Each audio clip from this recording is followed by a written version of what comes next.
You get a lot of junk in your inbox. This one, not junk at all. 1620 the email. Exclusive content, contests, other stuff probably. Subscribe today at 1620thezone.com.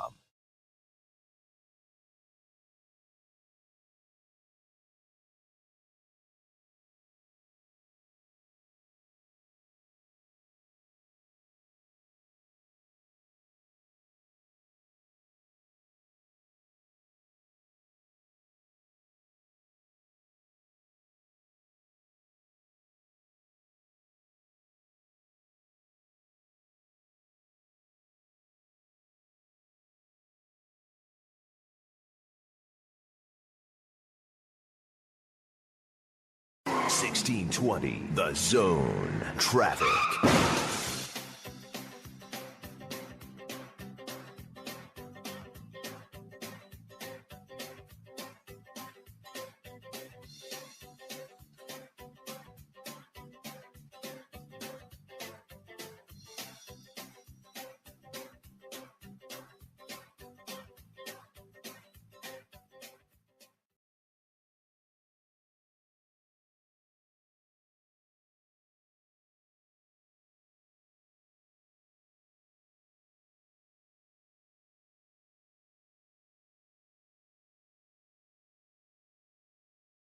Husker Preview Friday is powered by McInnis Roofing and Sheet Metal. Looking for trusted experts to protect and enhance your home or business? We are McInnis, Nebraska and Iowa's go-to choice since 1981. For commercial or residential projects, trust McInnis Roofing and Sheet Metal. Visit McInnisInc.com today.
Hi, I'm Mike Yam with NFL Network Now on the Westwood One Radio Network. Week 9 kicked off at MetLife Stadium as the Jets beat the Texans 21-13 to move to 3-6. Aaron Rodgers had just 32 passing yards in the first half, but he turned it around after halftime, finished with 211 yards and 3 touchdowns. Garrett Wilson, he had 90 yards and 2 scores. Devontae Adams, 91 yards receiving and a touchdown. His first with the Jets. It's the 69th time Rodgers and Adams have connected for a score.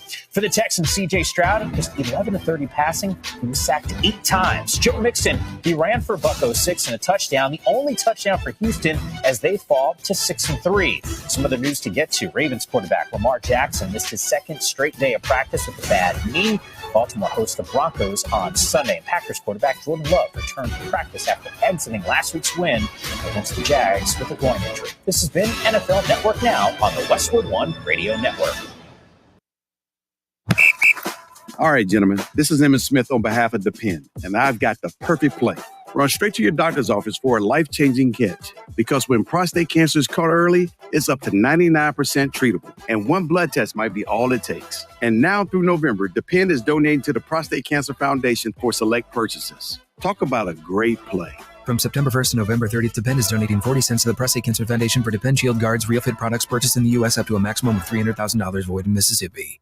Hey, John, why so glum? I just got let go. the company's downsizing. This is the third time in the last 2 years. I'm done with this. Have you thought about My Computer Career? I've heard they can train you for a career in IT in just a few months, including cybersecurity and the basics of AI. And you don't need prior training or experience. Now that's a recession-resistant career. Wow, thanks. I'll check them out. Go to mycomputercareer.edu and take the free career evaluation. mycomputercareer.edu. Financial aid is available for qualified students, including the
Ghost World Tour 2025.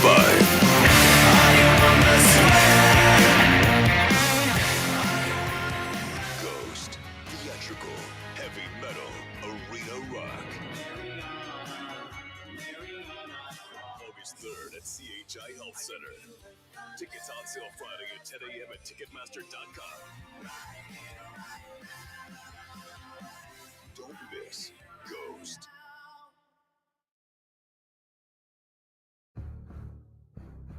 I thought it was the same for Indiana too. I thought that was a great week. So I think a lot of things that we're learning about is just, getting into the game, managing the situations, managing, success and adversity and handling those. We've been very good at handling adversity after games and coming back and rebounding. I think the older guys have told me since the day I got here, hey, we're built for that. It's about handling it within the game. So I thought we did a better job of that last week. We'll have to do it again this week. Before practice, I actually heard someone say there haven't been a bowl game in 8 years or something like that. So I think giving the fans a guaranteed one more game, possibly more being in the playoffs, would mean a lot to this fan base. And they've been through a lot, and they've been really loyal to everybody. So, yeah, it'd been a lot to everybody to get to a bowl game. And I think just the focus of trying to win this week and this week only, and, get the 6 wins. Live from 50th and Capitol Avenue in the Big O. This is Mornings with Sharp and Handley on 1620 The Zone, 1620thezone.com, and 1620 The Zone TV. Now here's Gary, Nick, and Jimmy. Hey guys, great to see you.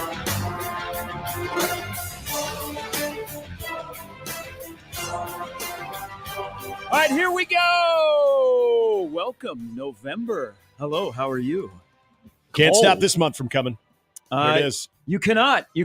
This will be a very interesting month. Will it be a November to remember?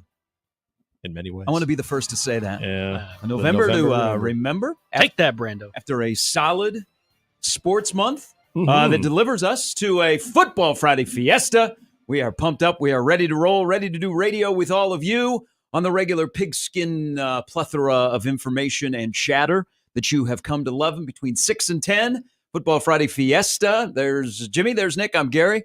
We begin November, and it's a poncho day tomorrow in Lincoln. Mm-hmm. Whoa, we can blow the dust off those things. You know what?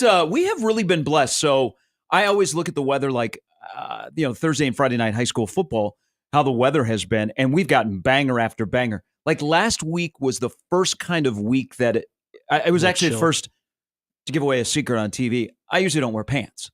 So last week was the first week that I had to wear pants. I actually was going to ask, but didn't want to put you on blast. Because I want to be comfortable. Yeah, that's fine. And the headshots are indeed that. It's not like they're panning down, giving you the full range. People don't want to see TV guys below the waist. No. They want to see what's up above. They want to look at our pretty faces. But the weather has been really, really good for football. And we'll get our first kind of crappy football game weather-wise, possibly on Saturday. Looks like a little rain, mid-60s, a good poncho day. But mid-60s in November. You know what? That's football, though. You have at least, maybe you don't even have it every year, but every other year you get the ponchos and you get the multicolored ponchos because some people don't always play the part of just wearing the red poncho because you do have an obligation to wear red tomorrow. It is required when Eric Bieniemy plays in Memorial Stadium or is a coaching in Memorial Stadium, then it should rain. And so he'll be back as the OC of UCLA. Bring back the old turf. Probably going to go down and talk to him. We're going to talk a little bit about what happened in Washington last year. Why'd you leave Kansas City? Mahomes. What are you doing in UCLA? I bet you have some questions more about the Arrowhead Stadium experience too. So Poncho Day tomorrow at Memorial Stadium. You also think? That means the offense is going to struggle.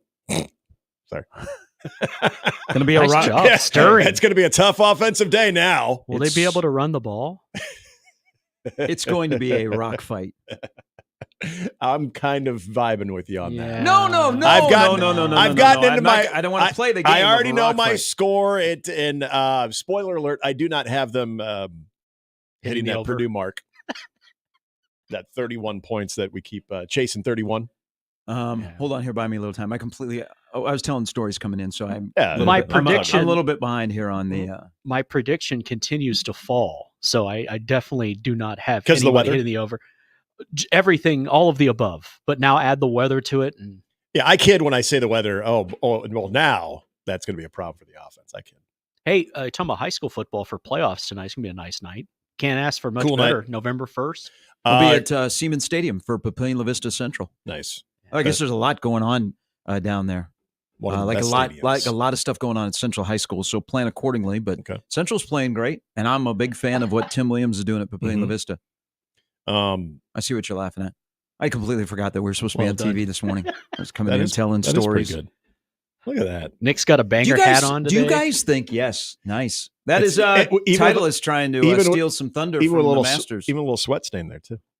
So it's been worn. That's a real hat. That's it's been worn. That is a 18-hole worn Yep, cap. Sure is. Good on you. Yeah, it was probably in July last time I wore it. Do you guys think, because this is the first time Nebraska, it's such a weird schedule this year. So after tomorrow, Nebraska just has one football game left. It's still hard to me. I'm getting old. So it doesn't dawn on me that, man, we're already to November. We're like flying through 2024 and the football season is almost over. And I'm very sad because I want to embrace every Saturday because we don't get very many of this. And we're not guaranteed to, be around for next Saturday. Yeah. Even though it's a bye week.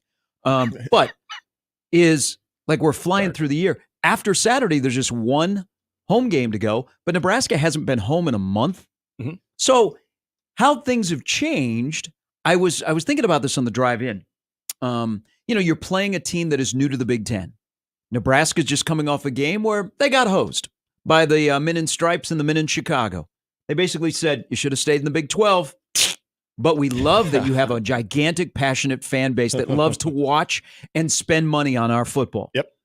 Do you think tomorrow that because of the way Nebraska, and I think they handled it the right way about some of the stuff that went on in Columbus, because UCLA is new in the Big Ten, they get the you're in Memorial Stadium, that there will be a homer call or two that will happen tomorrow at Memorial Stadium that will go the way of the GBRs. Yeah, it seems like it should. Yeah, I mean, I don't think the refs are going into tomorrow saying, hey, by the way, we owe one. That only happens in the NBA. There's a little People are going to be piece of paper. shocked when Cleet Blakeman is working tomor's game. There's a little piece of paper that says IOU right there. Out of the bullpen. Here comes Matt Rule's going to cash that baby in.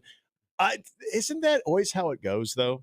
And you bring up a good element there of the, Jackson UCLA is more the new team. now. So they get a little bit of the welcome to the Big Ten treatment. But I do think I think that the things that have come out of the Nebraska-Ohio State game amongst officials, especially doing Big Ten games, have at least been discussed, and it's going to keep going back to Nebraska. But this is where, okay, I'm going to give Matt Rule some credit on Monday. He was able to say this can't happen anymore and being very definitive about this is happening a lot to Nebraska, but also not just making it about them, but making it about college football. And, he talked about the centralized replay as opposed to the in-stadium replay at each game. And he brought up a lot of good points. But what he also did do, how he fights for Nebraska? He fought for the officials too. He fought for the individual officials and talking about how it's a tough job. I think that alone gets some goodwill towards the Big Red tomorrow. So if there is a, say, 50-50, not sure if he did, not sure if he didn't, I think Nebraska gets a benefit here and there. People are talking amongst themselves right now in the coffee shops after what we've just said. Will this be the first time on Saturday that Nebraska wins a game to go to a bowl and gets a call from the Big Ten officials since 2016? Talk amongst yourselves. There's the 2016 again. Because I can tell if there is a bad call for Nebraska tomorrow, there might be more of a reaction to a scuttering offense led by Marcus Satterfield. Clint immediately says, no effing way we get any homer calls. In fact, I will go the other way, and he thinks we'll get housed on 2 calls tomorrow. It crossed my mind, but I don't. Adam says the next time Nebraska gets a homer call from Big Ten official will be the first time. Does anybody not have any faith? What about Michigan State? Michigan State 2015. They got a good call there. Okay, they got a great call there. Okay, I don't remember. So that's. it was a bad call, but it went their way. Once in a decade. Okay. Yeah, come on, that was almost 10 years ago. People have some faith that maybe for once, maybe things are turning around here. That Nebraska will get a call. Maybe that Fedoni they rule out at the sideline right outside of the goal line. Maybe tomorrow it ends up in a touchdown. Yep. I'm just saying maybe because this is not like a high profile game. No. This is like a lower. You know what? You're on the Big Ten Network. You're playing at 2:30. Yeah, 2:30 BTN. There's a guy doing the play-by-play that not everybody is familiar with. He's good, though. Guy and Yogi make a really nice team. I think that's a bonus for Nebraska fans in this game. So you don't think that this game isn't up there with Ohio State, Penn State, Oregon, Michigan, Iowa, Wisconsin, Illinois, Minnesota, that it's lower down, that you can get away with, you know what? We'll homer the hell out of Nebraska today. UCLA, welcome to the Big Ten. Because what is Deshaun Foster going to do? Is he going to take his hat off to be upset? No, because he didn't wear one. He's like, gosh darn it, officials. Do you know that we live in Los Angeles? Do you know that when we were going to the airport, we had to drive by a burned out bus because people were celebrating the Dodgers World Series? Can you not take it easy on us? They had a lot of distractions going on. Do you know that we used to have a player at UCLA that came on a recruiting visit to Nebraska and he said, where's the party scene? He came to UCLA and played for us. Can you not? That's so true. Man, where are the clubs at? All right.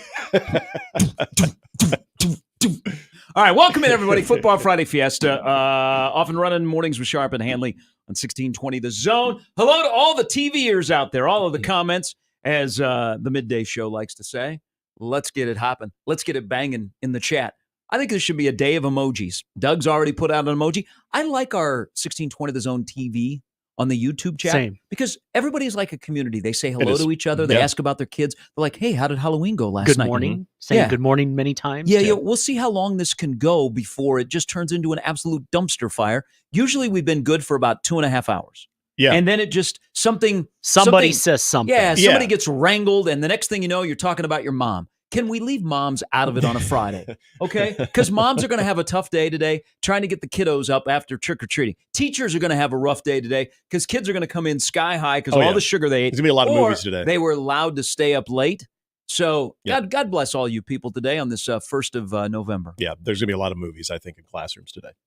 Trying to just keep them settled down so they can, once they have that crash, they're able to just kind of nap it off in a dark room while a movie is playing. Maybe even for the teachers, too. They might need it today, as far as what they were doing last night, that is. That happened to me in Catholic grade school at St. Pius X. Then it was a movie that I probably wasn't ready in 5th grade to learn all about that stuff.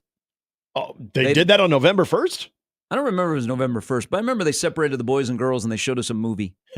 Something about stuffing stockings or something. I'll never forget the first time I saw that movie. Yeah? Yeah, I'm like, whoa. Whoa. We talking the same movie? A lot of information. She uncrosses her legs in the interrogation. I went to. So one of the kids that I grew up with, he was a problem. His name is Jason McGee. Mm-hmm. I just remember the only thing I remember about watching that movie, other than like Mickey and Minnie were part of it, which was really odd.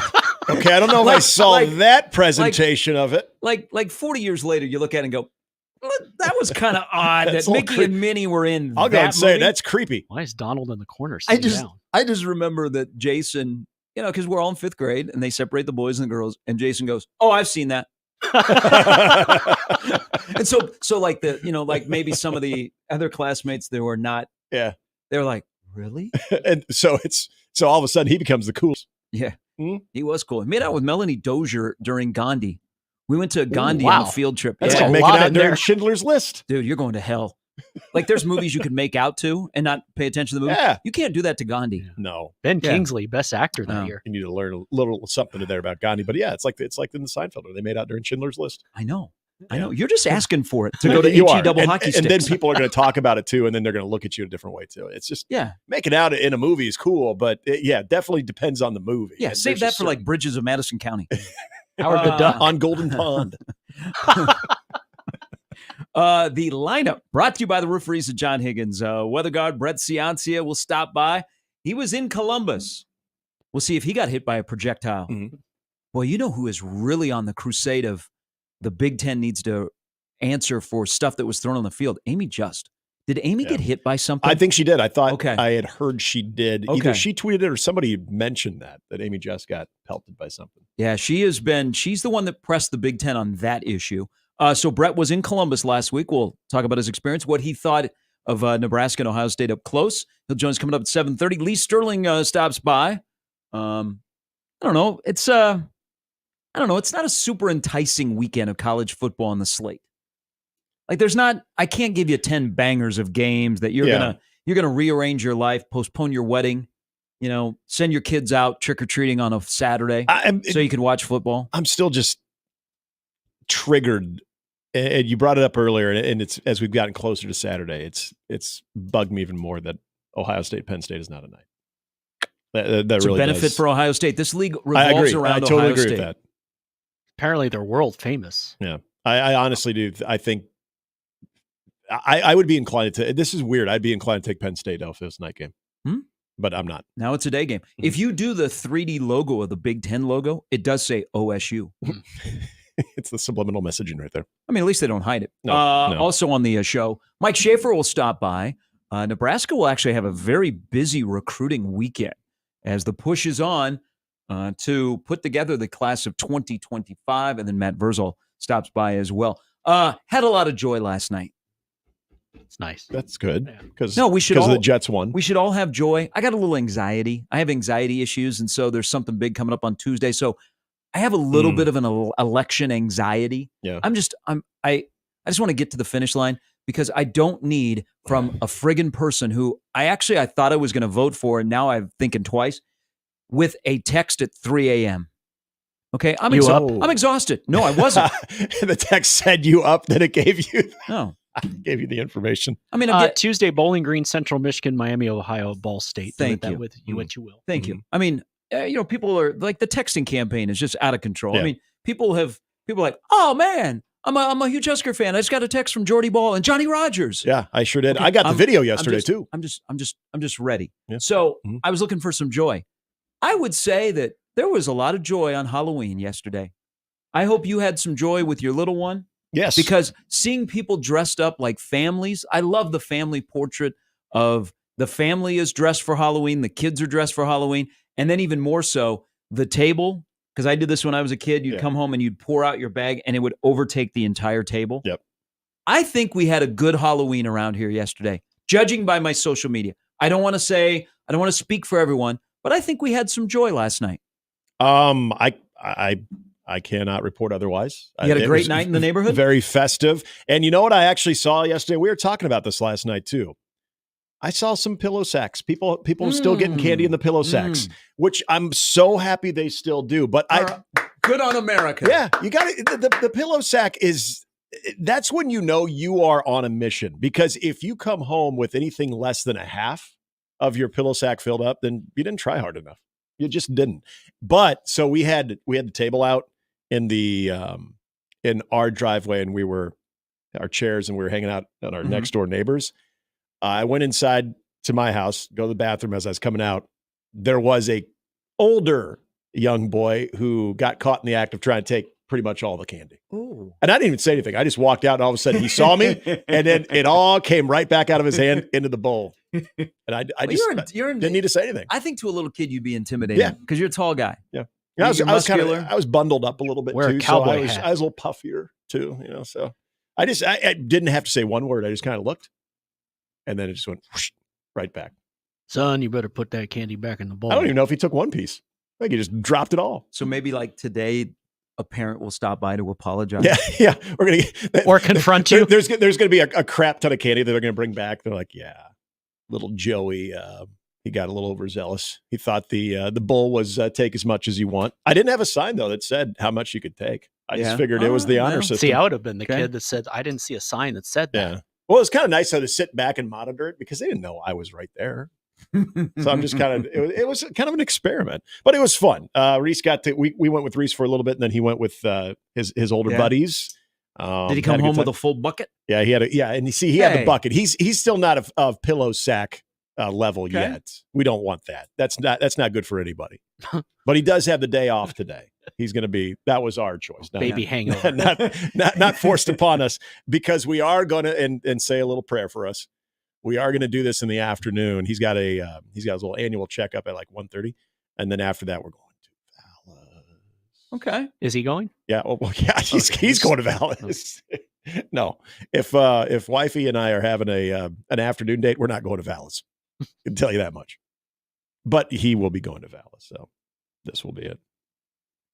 I think it's going to be. But yeah, everybody seemed to. There was a lot of good costumes that I saw yesterday. Everybody seemed to have a good time, and good on the parents too. The parents seem to be very jovial too. And more full-size houses. Yeah, for full-size candy bars. There were. We are back, baby. I saw a lot of the full-size candy bars last night, which was fantastic. Hey, we are back. Mm-hmm. It was. We are back. It was really good to see. People are embracing this holiday. Good on Somebody was giving out. They had a system. They had some beverages for the kids. Like there was juice pouches. Yeah, but then they also had there were and then vodka there was chaser. There was the boobly, and then ramen. Wait, what? There were things of ramen. Didn't somebody in your neighborhood do that last year too? This was the first time I remember it. Well, because this was my first trick or treat in this neighborhood. This a Nebraska thing? That was the first I'd ever seen it. But they had ramen, but they also had full size candy bars. We're back, baby. I'm like, good for you. We guys. are back. Yeah. I have not looked at it this morning, but I just dabbled over there. If you have the Nextdoor app, I got to believe that Halloween is one of the top days on the Nextdoor app. Yep. On the Ring app, the only few things that I saw that I paid attention to is some lost materials off of kids' costumes that were found by some very good Samaritans that they wanted to say, hey, found this in the yard or found this. And it wasn't anything like, loot or anything. It was actually like they were trying to help out. Like, oh, if your son or daughter lost this, I have it. It was in our yard. So that was good. Statistician Clint says, I probably should know this. I like numbers. Americans spend, we might have to do some fact checking on this, but I trust Clint. He said Americans spend $15 billion on Halloween. Annual household? No, that's not true. Wow. Yeah. 15 billion as a country.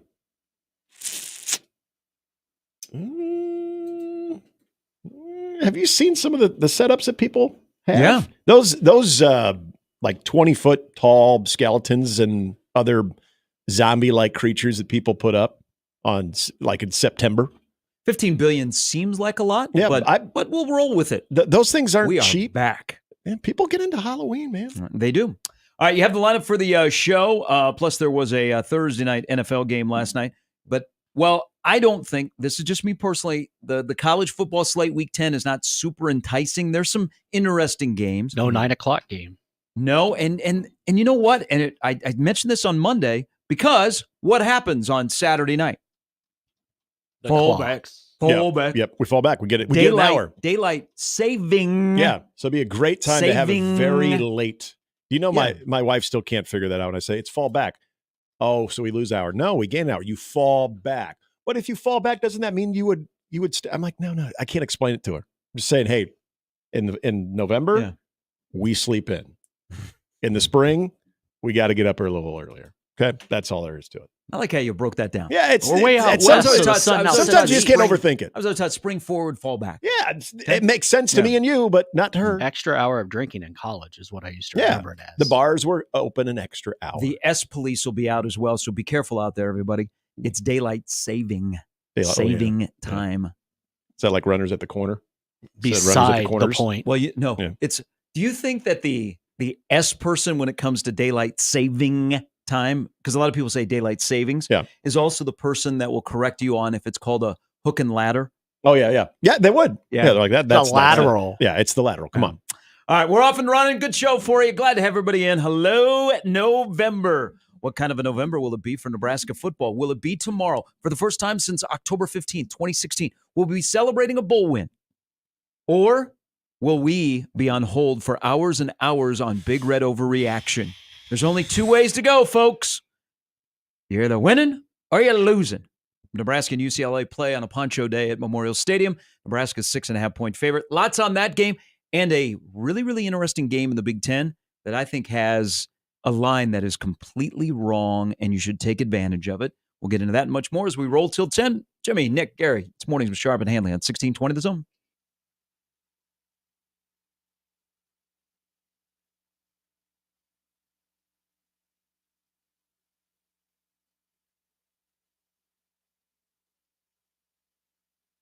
Do you hear what we hear? Omaha Steaks has tons of jobs and hours. Right now, we're hiring seasonal positions in our warehouses and truck drivers. Make this holiday extra jolly with a great employee discount on gourmet foods you can use all year long. To view available job openings and to apply online, go to omahasteaks.com/jobs or text STEAKS to 22633 to apply today. It's beginning to look a lot like extra holiday cash.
Still getting around to that fix on your car?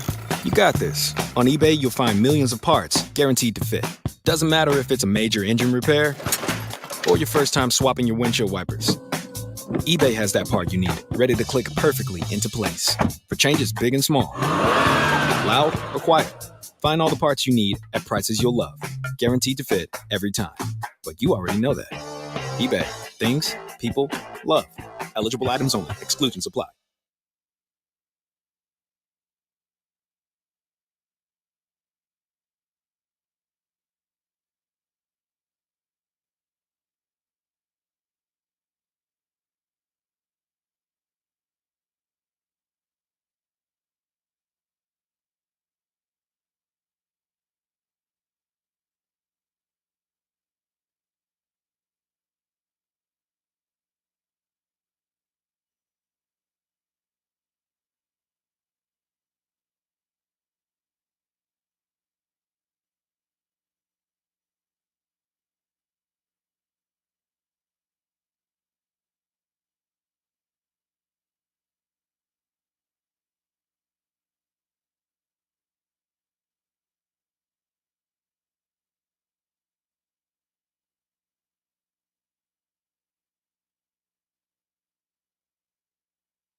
All right, gentlemen, this is Emmitt Smith on behalf of Depend, and I've got the perfect play.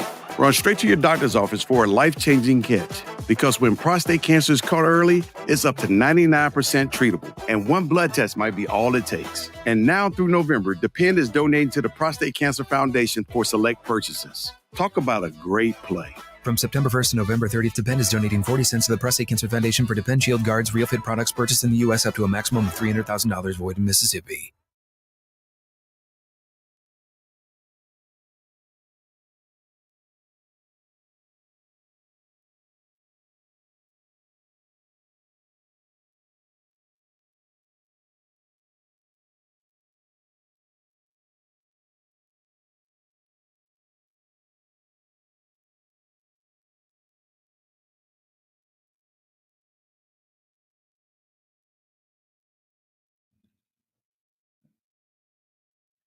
Like peak Guns N' Roses when Axl had a stronger voice, when they would do this live around the country on their tours, and they would bring in like the local the symphony. Yeah. This was I loved this song. This song was amazing. It's good. It's the extended, what is it, about 8.5 minutes? Yeah. And it goes, and we all remember the video because it goes from the wedding to the unfortunate funeral. That I still wanted to know, did that happen within like a day or two of those two getting married, of Axl or just and the his month of beautiful November? Yeah. Was it? Yeah. A November wedding to kick off November. And then by the time Thanksgiving rolled around, he didn't have that to be thankful for. Damn, now I want to watch Son-in-Law. I wish I would have seen GNR at their peak. I caught them when Axl wasn't in a good space and his voice wasn't that strong. Yep. That was a major letdown. My brother had seen him at the Civic Auditorium when they were just getting going, when Appetite for Destruction was released. And I've to this day still envy my brother for seeing peak Axl, because I as well saw bad Axl. It was a Guns N' Roses very, very discounted ticket, which should have led you to believe what was about to come. But yeah, him trying to hit those notes was rough. But he was good in his day, in his prime. We all were. Mm-hmm. That's true. What is not good, I think for Thursday night football, you have to embrace the suck.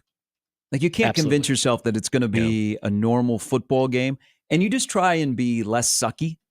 Like if you're the Jets, don't have the Texans all of a sudden you go, man, we're being jetted, because they had Jets moments last night and the Jets won. And so Aaron Rodgers at 3-6 is still going to be in our life. Yeah. You may want to get rid of him, national talking heads, but you can't.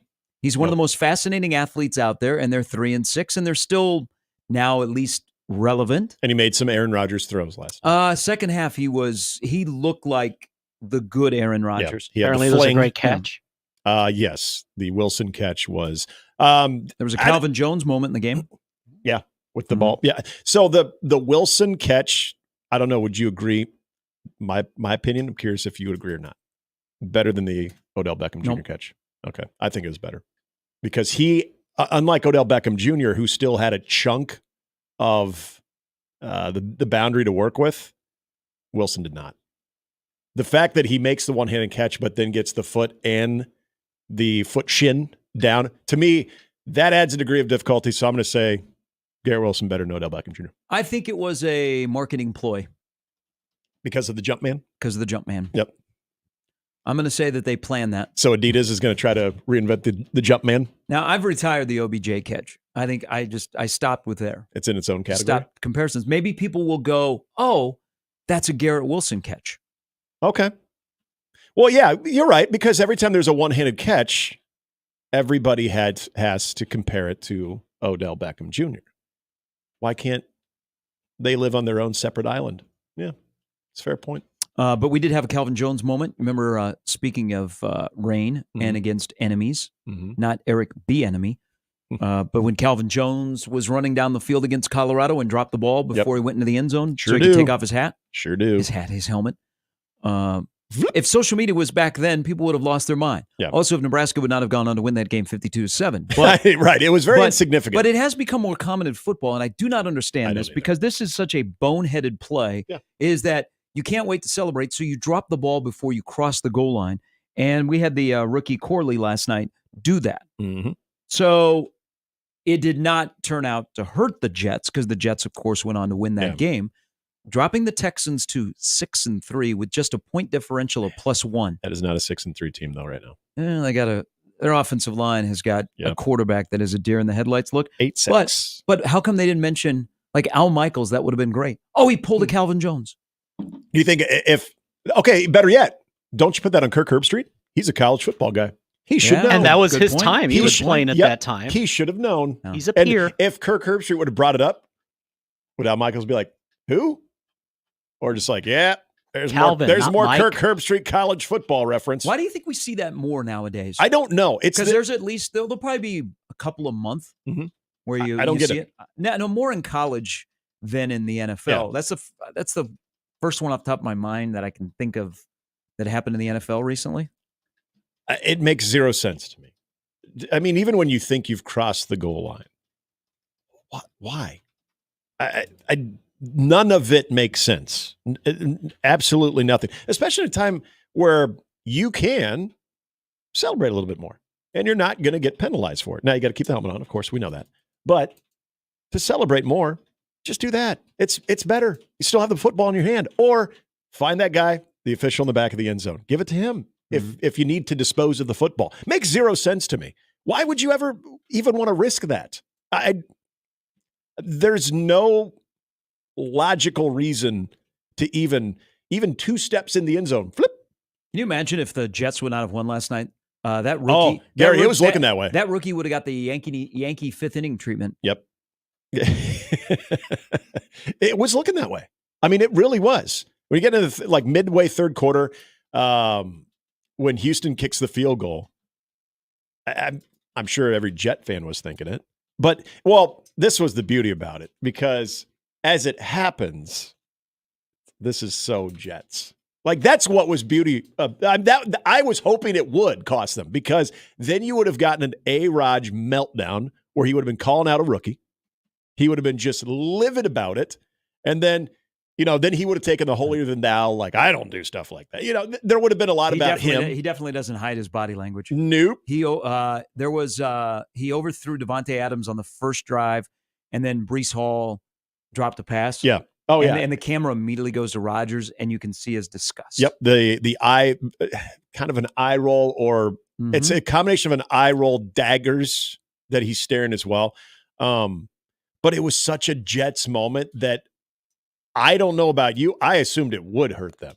And for a while it was. And you mentioned Rodgers in the second half. He did. He looked a lot more. He had the fling.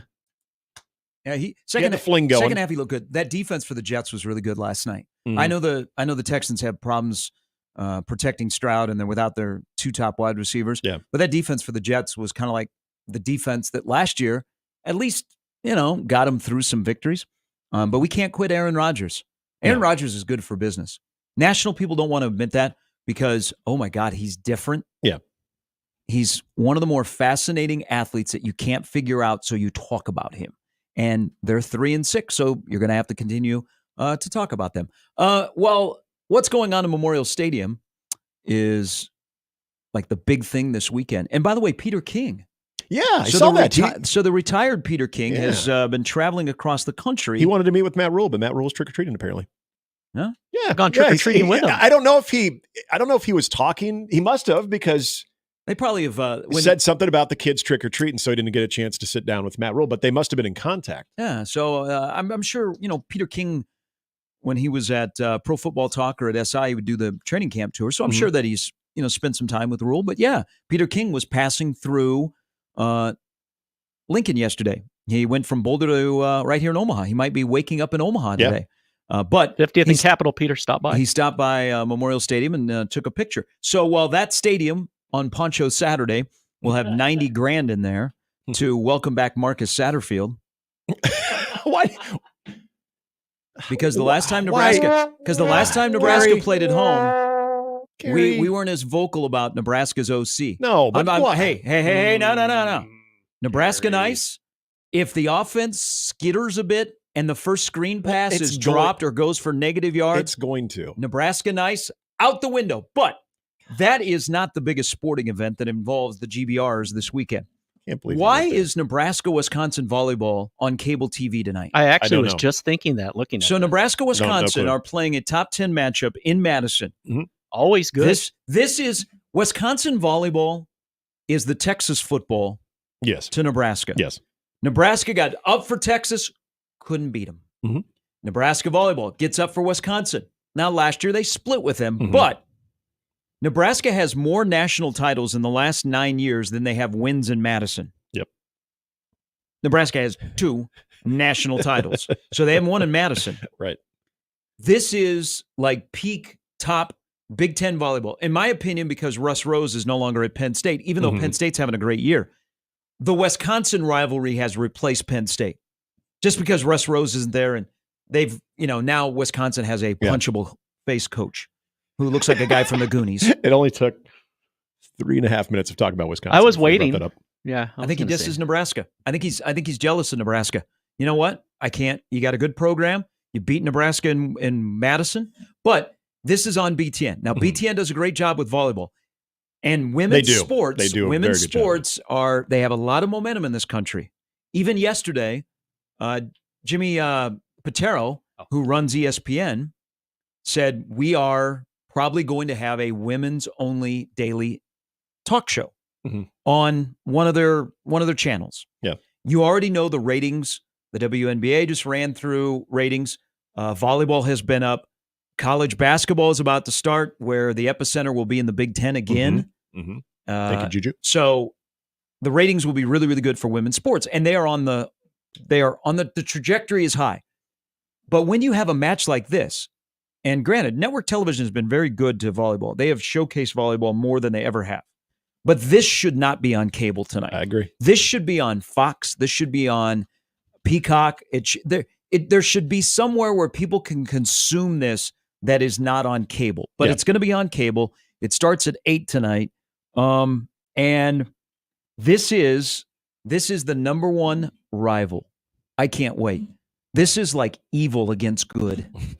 And it depends on what shade of the red you cheer Exactly. It's going to depend on which fan base you're talking to. But it should not be on cable. No, I agree. They have to find a way. And I don't know this. If we can have a research department look this up. When Wisconsin comes to Lincoln later in this TV, I hope so. You can't. Maybe that's the feeling of it, and maybe this is where Nebraska, even though they're ranked higher than Wisconsin at number 2, I have an answer for you very shortly. Maybe they decided, all right, we're not doing both of these on Big Ten Network Saturday, November 23rd at 7. Wow. Okay. Big Ten Network, a huge benefit. There goes one my of these. theory. One of these has to be on cable. I thought it has to be off of cable. Excuse me. It'd be on Fox. Yeah, nothing. What about on Penn cable. State? Penn State is in 2 weeks. Penn State, Big Ten Network. Jeez. Yeah, Everything's Big Ten Network the rest of the way. Okay, this is going to be a really dumb question. Northwestern's really dumb Big question. Plus. Can National step in at any moment? Theoretically, if it was Fox. Yeah, that's what I mean. If it's Fox, because it's Big Ten that has the BTN that has it. If Fox said, "Hey, you know what? Actually, we want that game in Lincoln," and this is that match. Was my theory until Jimmy just said that they weren't going to do both on Fox National, so they would have much preferred. And some of this also with I bet it's different. The E60 that they'd want to do it in Lincoln as opposed to Madison. Just a theory, but you said that one is also not slated for Fox National. So there goes my theory. It was a good theory for like 2 minutes. 7,000 seat field house. It's old. It's dark. It's dank. Nebraska rolls in there tonight, winning 17 in a row. Wisconsin is something like an ungodly 71-7 at home in that building. Yeah. 8 o'clock tonight. You know where you'll be. I think that's the biggest sporting event for Nebraska athletics this weekend. It is. Are you guys jiving with me that Wisconsin has now replaced Penn State as the chief rival for Nebraska? I actually forgot about Penn State. 100%. And Penn State actually ranked higher than Wisconsin right now, too. Remember last year, though, when we had the volleyball version game of the century in Lincoln, people forget Nebraska coming off of a bye week, played Northwestern that day in football. It was the football game itself, it was a win, but it was kind of blah. Mm-hmm. That was the first time that I can remember where you're still going to have the normal anticipation for a football Saturday in Lincoln, but that wasn't the biggest thing going on. People were legitimately excited, pumped, even thinking about leaving that Northwestern game, regardless of what was going on, early enough so they can get in line, make sure they were ready to go for the volleyball match that night. And of course, that one delivered in 5. But that right there told you where things stand with this volleyball program. But I think in the larger spectrum too, the type of attention that match got on the national scale as well, on a football Saturday, on a college football Saturday, it got that type of attention. I hope Nebraska wears black tonight. I hope they walk into Madison wearing all black and they stare down Sarah Franklin. That would be sweet. And then she goes crazy and we go, oh, that was a bad move. Shouldn't have worn black. Black's not one of the chief colors of Nebraska. Jimmy's got an update coming up here in a little bit. Brett Ciancia, Elise Sterling in the last hour. That's 8 o'clock on BTN. I imagine Putney's on the call. Yeah. All right. Larry's like the Joe Davis. He is. Larry is one of us. He is awesome too. Larry tries. Larry doesn't want the pushback of, oh, you're a Nebraska guy. I think he does a great job. I think he does a great job. Yeah. I think he handles it very, very well. I think under the table, like when he's doing Nebraska. Oh yeah, there's probably a few. He's giving a fist bump. Sneak a little. Stick it to him. I think like when Kevin Harlan has to do a Chiefs Super Bowl, as he's trying to be unbiased, he's like, when he's done a Kansas basketball game. There's one of these. You can't see that because you're listening to it on the radio. Big November for Nebraska volleyball, and it starts tonight in Madison. Update with Jimmy coming up next. Brett Ciancia, Lee Sterling on the way as well. Mornings with Sharp and Handley on 1620 The Zone. Live from the Host Coffee Studio, this is 1620 The Zone.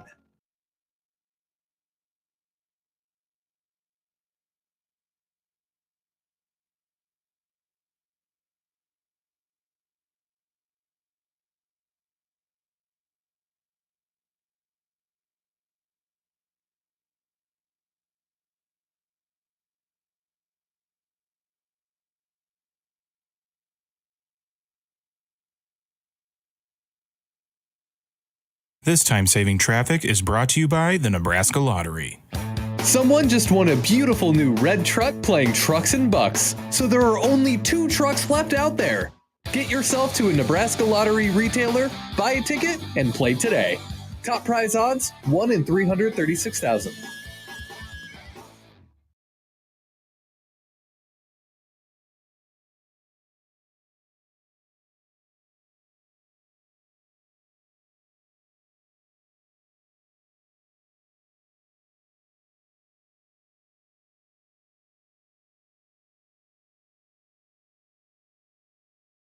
Here's today's Husker Max Practice Report, brought to you by Tickets for Less on 1180 and 1620 The Zone. Nebraska may have to face UCLA's pass-heavy attack without starting defensive backs Tommy Hill and Malcolm Hartzog Jr., both down with injuries. But Coach Matt Rule still expects the Blackshirts to be able to handle the Bruins. We have a great rush, so that helps. I think everything on defense is interrelated. Now we're seeing an offense this week led by Coach Bieniemy that's truly a West Coast rhythm offense. I mean, the ball's out. Quarterback hits his third step, the ball's out. One hits, the ball's out. They're not built to turn the ball over. They do an excellent job of getting it out of their hands, but I think our guys are, they're focused. They play a lot of coverages. They study a lot and prepare, and hopefully whoever's out there will play to a good standard. For The Zone, I'm Nate Rohr. The Husker Max Practice Report, brought to you by Tickets for Less on 1180 and 1620 The Zone. Attention all you Husker football fans. This season, get ready to cheer on your Huskers like never before. Tickets for Less is offering an exclusive deal that will have you jumping out of your seat. Use promo code THEZONE and save big on Husker tickets for every game. Whether it's a crucial Big Ten matchup or an exciting out-of-market game, Tickets for Less has you covered. Don't miss any moment of Husker football. Visit ticketsforless.com today, use promo code THEZONE, and secure your seat to see the Huskers this season.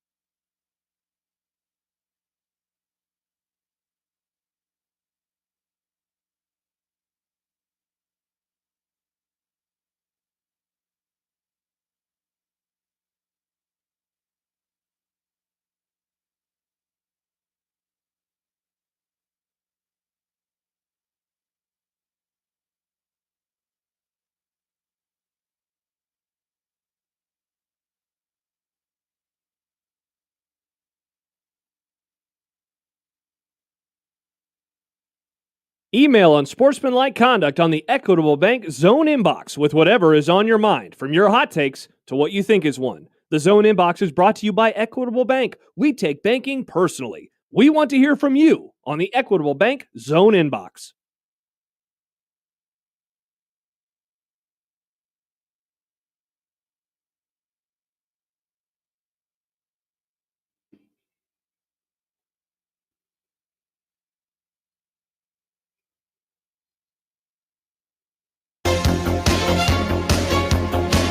High school football playoffs tonight. Going to be in the 50s. Very little of any wind. A little chilly. Could be a lot colder this time of the year. Class A, Omaha Westview at Westside. Papillion Vista at Omaha Central. Lincoln East versus Class A versus Omaha North. Creighton Prep against Elkhorn South. Millard West at Kearney. Lincoln North Star, Bellevue West. Millard North, Lincoln Southeast. What else we got? Oh, yeah. Papillion La Vista South at Millard South. Class B. Oh, that's Class B. Sorry. Elkhorn versus Elkhorn North. Gretna at Scottsbluff will leave the Western Nebraska jokes to you. That's for everyone else to do. York and Scott, Norris and Waverly, and Gretna, East and Gering. Don't want to forget Roncalli in Class C at Sydney, and Cozad at Boys Town. Just talked about it in the last segment. The Black Shorts in Madison tonight to take on Wisconsin in a huge volleyball clash at 8 o'clock on the BTN. Then they're at Northwestern Sunday, high noon on the Big Plus. South Dakota State beats Omaha Volleyball in 4 sets last night. Good crowd, though, at Baxter Arena. They understood the assignment. Basketball, just found this out. Victor Wembanyama had the second 5x5 game of his career while leading your San Antonio Spurs to a 106-88 victory over former Midwest Division rival, the Utah Jazz, last night. The division doesn't exist anymore. Wemby at 25 points, 9 rebounds, 7 assists, 5 steals, and 5 blocks, giving him at least 5 in 5 categories. He also had a 5x5 game in a loss to the Lakers on February 23rd. His performance Thursday night made him the third player with multiple 5x5 games all-time, joining Hakeem Olajuwon, who had 6. He was pretty good. And Andrei Kirilenko, speaking of the Jazz, he had 3. In college football, Indiana quarterback Curtis Rourke, returning from a thumb injury, will start against Michigan State tomorrow, as Coach Kurt Signetti announced on his radio show last night. I bet that's fun. Rourke injured his right thumb in the Nebraska game, had surgery 2 days later, and then sat out last week's victory over Washington. College football last night, Tulane beat Charlotte 34-3. Once again, remember when Thursday night college football used to be a banger. Tonight, 3 games. Georgia State at UConn, South Florida at Florida Atlantic. Boise State hosts San Diego State. If you've seen their running back, Genty, the game is at 7 o'clock if you haven't seen him, so you'll be able to watch. Indiana had been expecting Rourke to return this week, so that's nothing new there. Quarterback Matthew Sluka, who was expected to really help UNLV this year, and he did all of 3 games. He is, after quitting the team, has now entered the transfer portal. So you want a quarterback that's going to quit on you? There you go. Sluka's decision to leave the Rebels after leading them to their 3-0 start ignited a nationwide debate about what kind of precedent this could set. By leaving before playing a 5th game, he was able to use a redshirt season, preserve his final year of eligibility.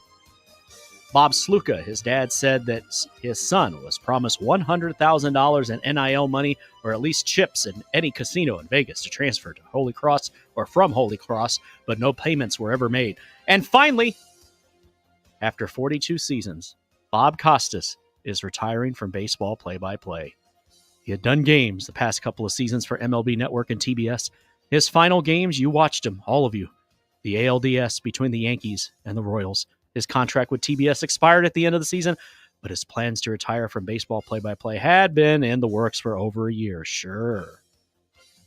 It's not Giancarlo's fault. Nope. I give him credit because there are broadcasters that hang on way too long. Yeah. He knew it was time. He still is going to be around the game. Like, he'll still do stuff for MLB Network. Yeah. I would still want him to narrate some things. Sure. But I love story time with Bob. He's a storyteller. He absolutely is. It wasn't like he was doing a ton of games. So I'm wondering if this was actually true, that they knew that this was it for him. So that's why they gave him the ALDS Yankee Royal Series. I got to imagine, probably so. Yeah. Especially with his connection to the New York Yankees and all the history that you would allow him to have one of the final series. They have a play-by-play opening now. I just, the Costas thing was, it was easy to live in the present and say, he wasn't good anymore. But I'll always remember, and because Cleveland was involved in it, but the 1997 pairing of him, Euchre, and Joe Morgan was, I think, still one of the best World Series booth combinations that I can remember because they all were perfect together. Bob Costas, he still is a baseball broadcasting icon. It just, as it happens, you lose your fastball. And the storytelling became more than actually the call of the game. And we had our fun with, it's not Giancarlo's fault, but there were a lot of moments like that in the last 3 years where it was almost like they sort of forced him into the postseason because he is one of those baseball figures that he feels like that demographic, people like us, still really gravitate to. And you could tell at times it just felt forced. And again, he didn't have his fastball anymore.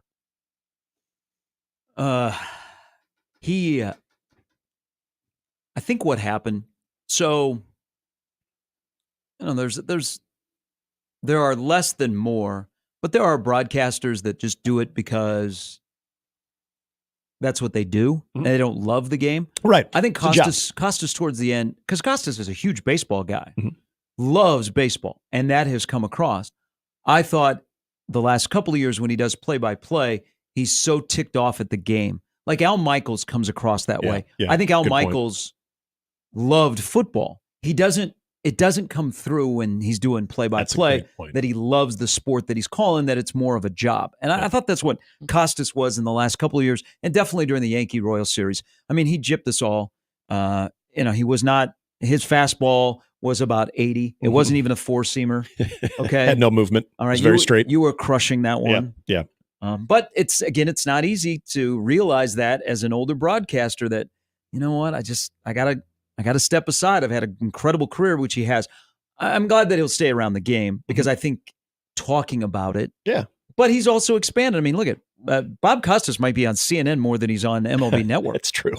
Yeah, that's very, very true. But I think it's always appropriate to look at maybe how it ended, and we talk about that, especially as it's happening, like we did during the DS. But now you have an opportunity to look back at the baseball broadcasting career in its entirety, especially in the play-by-play and some of the great moments. There were plenty of them for Bob Costas, which I think, again, is going to be his legacy. Jimmy, you were mentioning the high school football playoffs begin around the state tonight.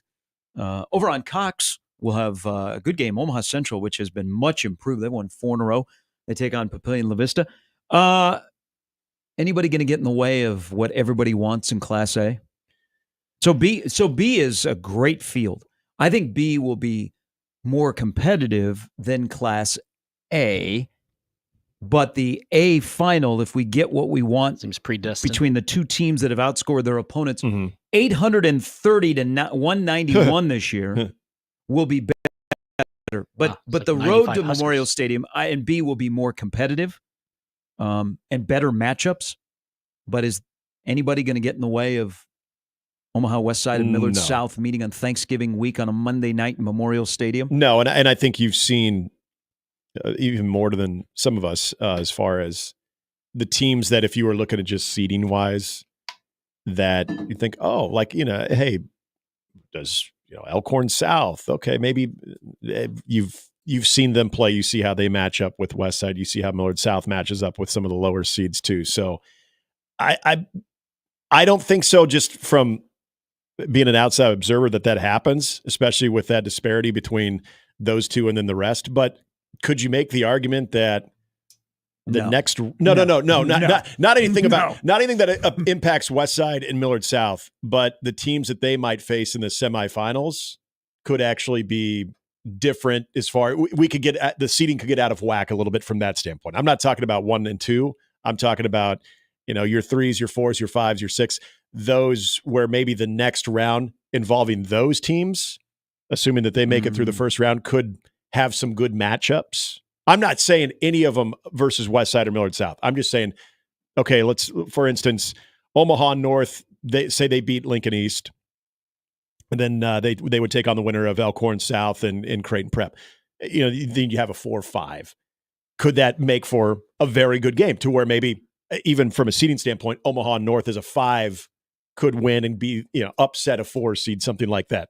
My point is that stuff can happen. Yeah, that's my point on that one. Just I don't think you're gonna knock off the 1 or 2 seed, right? When I need to get my man, Doug Woodard, to give us a line. The lines, Millard South. Well, he puts out the lines. Yeah, I know. We have the closest game tonight. Central 6.5 point favorite against La Vista. Ooh. Hey, you guys think game. I'm always joking?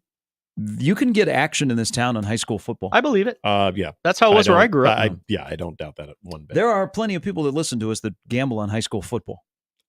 I told you one of the craziest things when I was doing a state championship game. This is way back when Millard North was playing prep, and a buddy of mine had called me, a guy that I hadn't talked to in a very long time, but he knew I was calling the game. He said, "I can get action on Millard North minus 9.5. Should I take it?" And that concept alone was, wait, what are we doing here? What? Huh? And I don't even think, I just said, I'm not even going to touch that. Does it say a lot about me that I wouldn't have batted an eye and just would have been like, well, I mean, that's pretty good. Which, by the way, I thought that was a very good line. I would have taken Millard North in the points, but I wasn't going to tell him that. I just felt that was, now I was a lot younger than 2, and sports gambling, even on the whole, was a lot more faux pas. Now, wait till you coach T-ball next summer. I got a back row seat right now because I'm not coaching. Little man's playing basketball right now, so maybe we can get some action on the Grays versus the Blacks. Boy, that kid can dribble. See, so we thought we'd get this matchup last year, and then you were reminded that Guy Rosenberg and his staff are a really, really good football team that you never overlook. Elkhorn South, and they upset Millard South, and they got to the final, and Westside won a back-to-back state titles. Would have been great to have the 23 West Side team against this 24 Millard South team. But Millard South got upset by Elkhorn South. I don't see anybody getting in the way. I think there'll be some upsets along the way. First of all, one big thing about tonight, there are 3 OPS teams. This is the first time in a decade there have been 3 OPS teams in the postseason. Central is in the postseason. This blows me away. Central's in the postseason for the first time since 2015. That's crazy. And then you want another stat that kind of doesn't necessarily blow me away, but you go, whoa, Millard South hasn't been in the final since 2010. That one I can buy, but again, out of all of the high school football, even when I was in Columbus, Millard South and Andy Means, always liked him. He was a coach when I was at Millard South with Marty Going. So I've always kind of followed them. So that one doesn't surprise me just because I knew that they, even on some of their better teams. And Millard South has had some really good teams. Yeah, they got beat as a 1 seed by a 16 Omaha North. Yep, I remember that, which was crazy. Harvard and Stanford. Yeah, a lot of the Millard West, South, and North success or shortcomings at times. Yeah, that one I probably am more familiar with than the fact of the run of the OPS teams and the drought of having multiple OPS teams. Because again, this is old thinking. Is I would always consider Omaha North to be in there because of the program that Larry Martin has established and sustained. That even on their more lean years, they'll find a way into the playoffs. But good on Omaha Westview and its short time of being a high school and now having varsity football and actually having their first senior class going through. I mean, this is their very first senior class. Benefiting from the spillover from people that don't want to be packed in the hallways of Bennington. That's true. Or have left. I mean, their Westview is located in a good area of the city. Yeah. Because you get some of the Burke spillover as well. 2 of the 3 OPS schools are hosting. North and Central are hosting. You can play both sides. It's great that OPS has 3 teams in for the first time in a decade, but the other 6 schools win a combined 8-46. Yeah. I think that's kind of going to be. I think that's going to kind of be the norm. Yeah. But Westview plays at West Side tonight. But it's great that Westview at 6-3 got in. I mean, I saw them in person earlier this year. They've got seniors that have hung together. It's kind of like Gretna East. Guy Haberman is doing a great job out there. Chad Kelsey, by the way, is his defensive coordinator. And both Gretna schools, who we had last Friday night, that was decided on a last-second field goal by Gretna East. See where they have to go? Scotts Bluff and Gehring. Yeah. Oh gosh, yeah. I mean, you know who has the longest travel? I mean, my God. Elkhorn North to Elkhorn. Oh, jeez. Will they stop halfway to stretch? Because that's what we used to do in Kansas. Hey, they're going to leave this morning. That traffic? I mean, that ain't no joke. Yeah. Yeah. That And then ain't no joke. Then we get on 204th. I mean, that traffic going to Menard's parking lot, just get out, do a little walkthrough. Yeah, but both Gretna schools had to go way out west. I'm not going to get into that. People are like, well, those west schools have to come east. Well, Millard West has to go to Kearney. But I think they have the two longest trips are the two Gretna schools. But in B, where both of those schools are, will Bennington win another title? Are people in your neighborhood talking about the Badgers repeating revenge for what happened against Scott? Yeah, it was brought up last week. Yeah, man, that is a rivalry. Anytime the Bennington conversation with Scott gets brought up, that gets a lot of excitement to possibly see those two teams again in my neck of the woods. But I was mentioning this. I brought it up to Vers, and he kind of shot it down. There were people that were, oh yeah, that was good that they lost. It was good that they lost. I'm like, I still think you're a good enough team. You don't want that. They and bounced they back. They beat Elkhorn North. Yeah. Scott's really good. Mm-hmm. Scott has one of their better one of their better quarterbacks and wide receiver combos that they've had in a while under Matt. I'm not going to pretend I know that much about Seward as a two seed. I've seen him highlights. I have not seen him in person, mm-hmm. so I don't know. They would be the one that might interrupt a Bennington Scott rematch in the state final. Yeah, but I think B is a great field. Did I say Chad? Yeah, you said Chad. Okay, Chris. It is Chris. Yeah, Chris is the co-defensive coordinator. Yeah, I was gonna say Chad didn't mention that one. By the way, last time. Chris looks like he could play now. Oh, both of them do. Well, I haven't seen Chad in a while, but so it's like Jay Moore. Chris is in like incredible shape. Yeah. Chad actually looks more like he's a cyclist now. He was at the baseball NIL event as well, and he came up and he was in the group behind us, and he came up and said hi to me. And at first, it took me a minute. Jesus, man, you looking good. Yeah, he still looks like he could whip that ass. But yeah, maybe they're doing 2 days together. I don't know. But the other thing about the Bennington. It's kind of funny. We've kind of adopted it as like our home team, even though I'm heart still with Millard West. We know Reese has in Class B. Yeah, exactly. They got a good game. Watch out for Millard West going to Kearney. Watch out for KP's team. Hey, that's a good match. That's kind of a sneaky matchup. Yeah. I mean, Kearney is a really good football program with a really, really, really good head coach. But I kind of like how Millard West has hung in there this year. You were talking about the Westview location, and it is interesting in our neighborhood because everybody always has to put the sign out of hey, so and so volleyball, so and so this. There are quite a few in our neighborhood that are Westview, so and so Westview football, so and so Westview football, and it makes me wonder, could that again? And I don't know these signs and these kids that they're playing for Westview. Would they have had a strong impact for Bennington of how that could have impacted Bennington even more with some of those guys that are playing for Westview in that territory, or did they just have a better opportunity at Westview because of the numbers situation? I mean, that's the reality of it. When you have a overpopulated school, you have a lot of numbers that come out. I think most of them are OPS kids because when the school opened 3 years ago. Like Northwest, like that area, that became your school. Yeah. Okay. Well, okay. And you just saw Westview.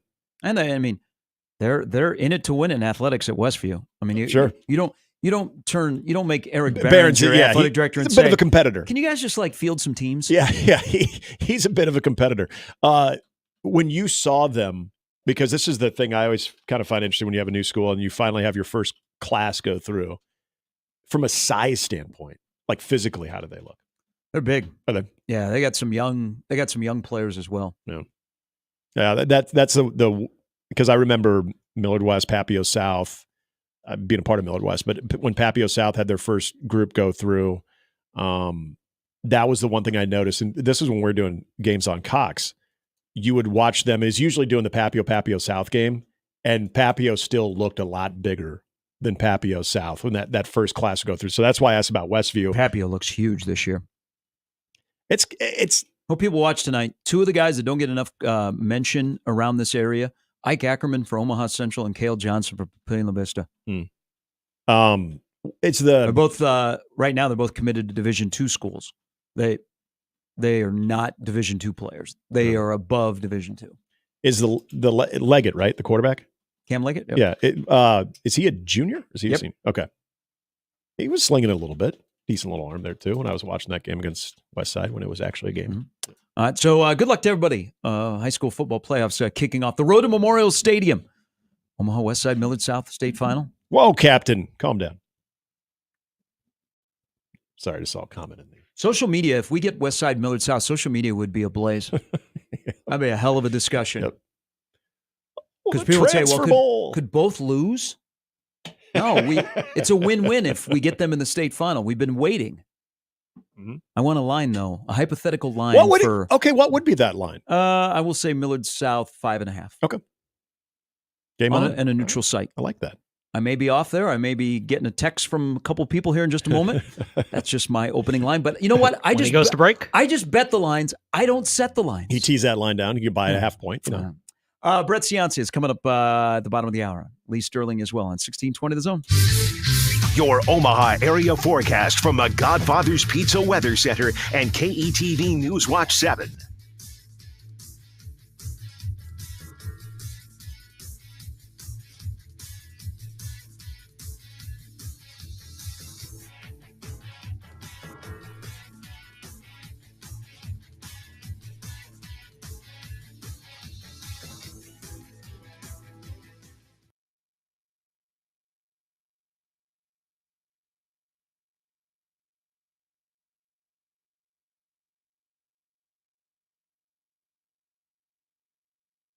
From the Pyramid Roofing Time-Saving Traffic Center, no accidents to report in the Omaha area. There looks to be heavy traffic downtown on Dodge and Douglas from 17th to 10th. Traffic seems to be picking up on L Street from 72nd to 52nd. And on 204th from West Center Road to Q Street, you can see some delays there. Make sure to keep your seatbelts buckled and eyes on the road. I'm Jake Janisek.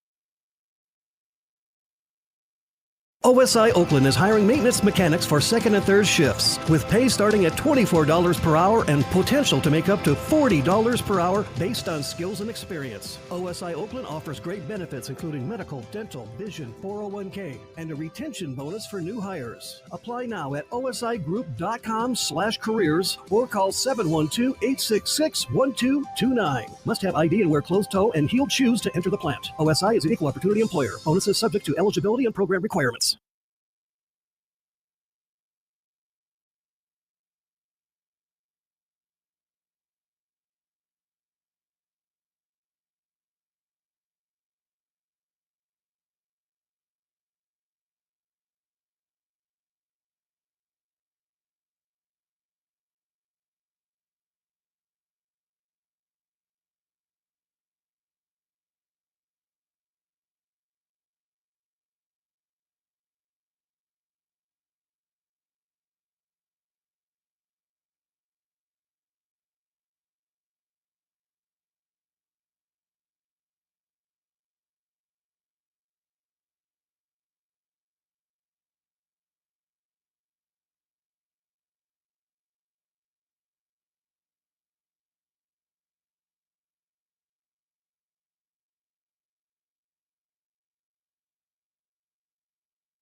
The current federal government is actually going $1 trillion deeper in debt every 100 days. That's why thousands are turning to Goldco, a top-rated gold company, to diversify their savings with time-tested safe haven assets, physical gold and silver. Right now, not only is Goldco offering a free gold and silver kit, but on qualified purchases, they'll give you up to a 10% instant match in bonus silver. Call 855-838-GOLD. That's 855-838-GOLD. Performance may vary. Consult with your tax attorney or financial professional before making an investment decision.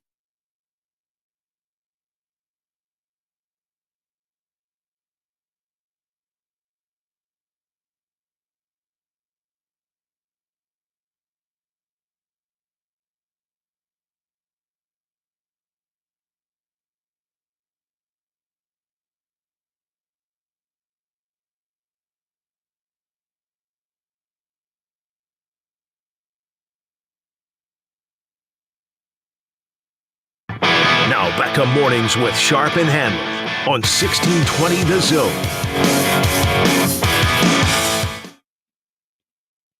I see this is the third time this year that Michigan's been a home underdog. I mean, that's a big line for them hosting Oregon. Yeah.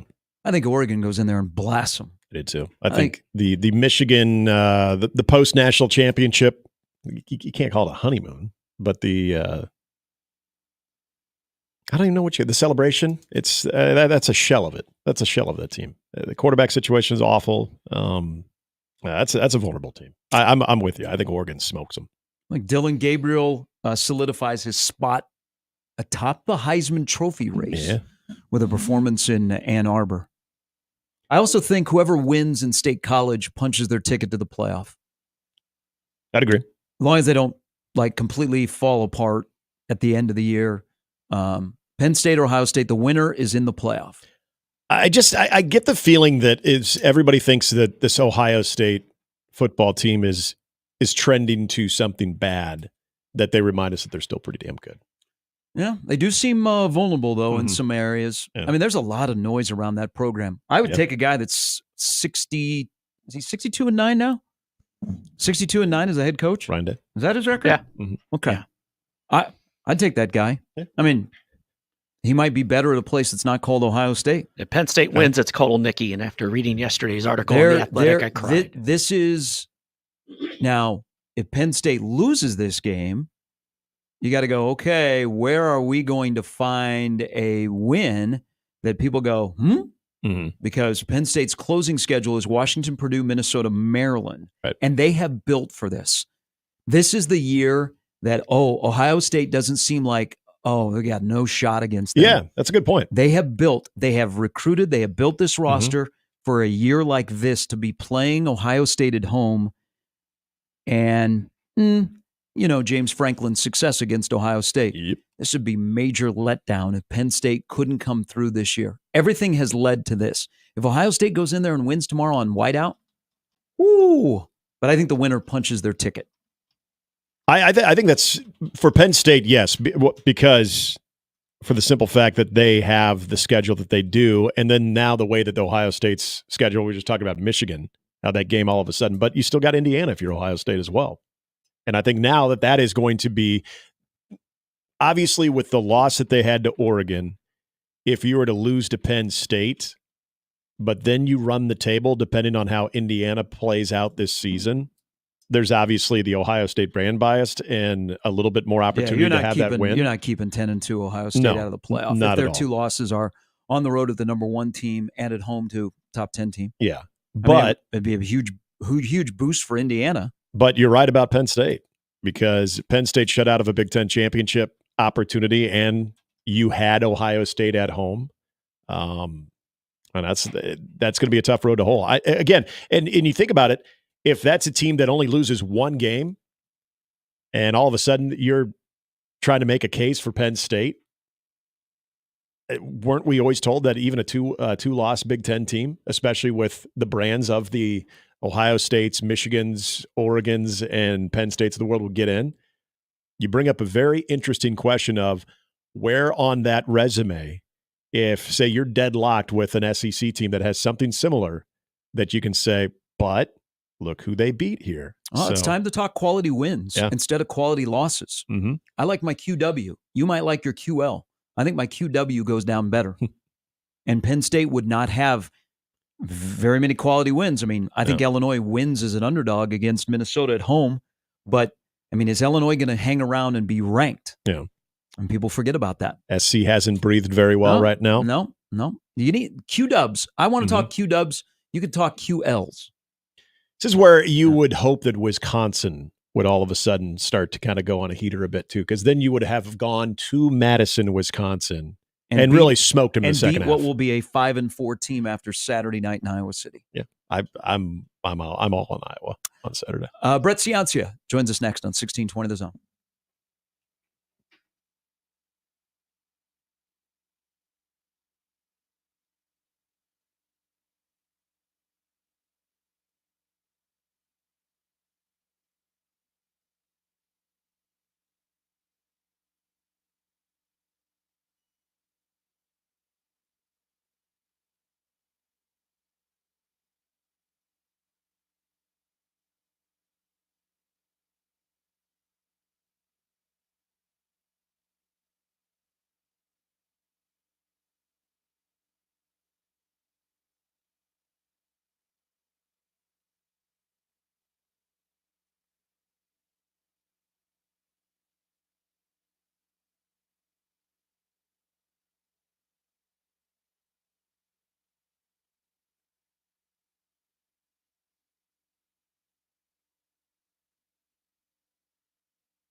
All right, part of the Football Friday Fiesta as we enter November. A lot of important games on the map, including that one in State College, where we welcome in Brett Ciancia from Pick Six Previews. Good morning.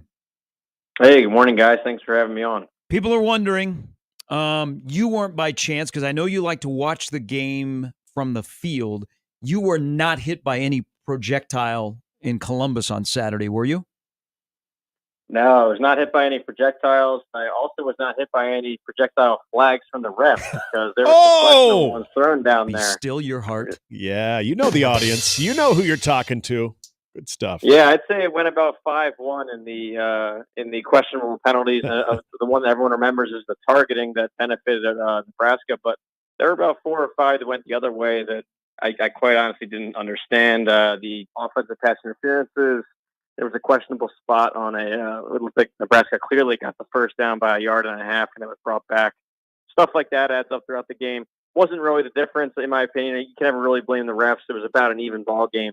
What stood out to me was 2 wide open throws that were missed by Dylan Raiola. He played a fine game against a really tough defense, but you got to hit the shots that are open. So they were schemed up well. I think it was 2 of them, at least one, were wide open balls that could have been long plays or touchdowns.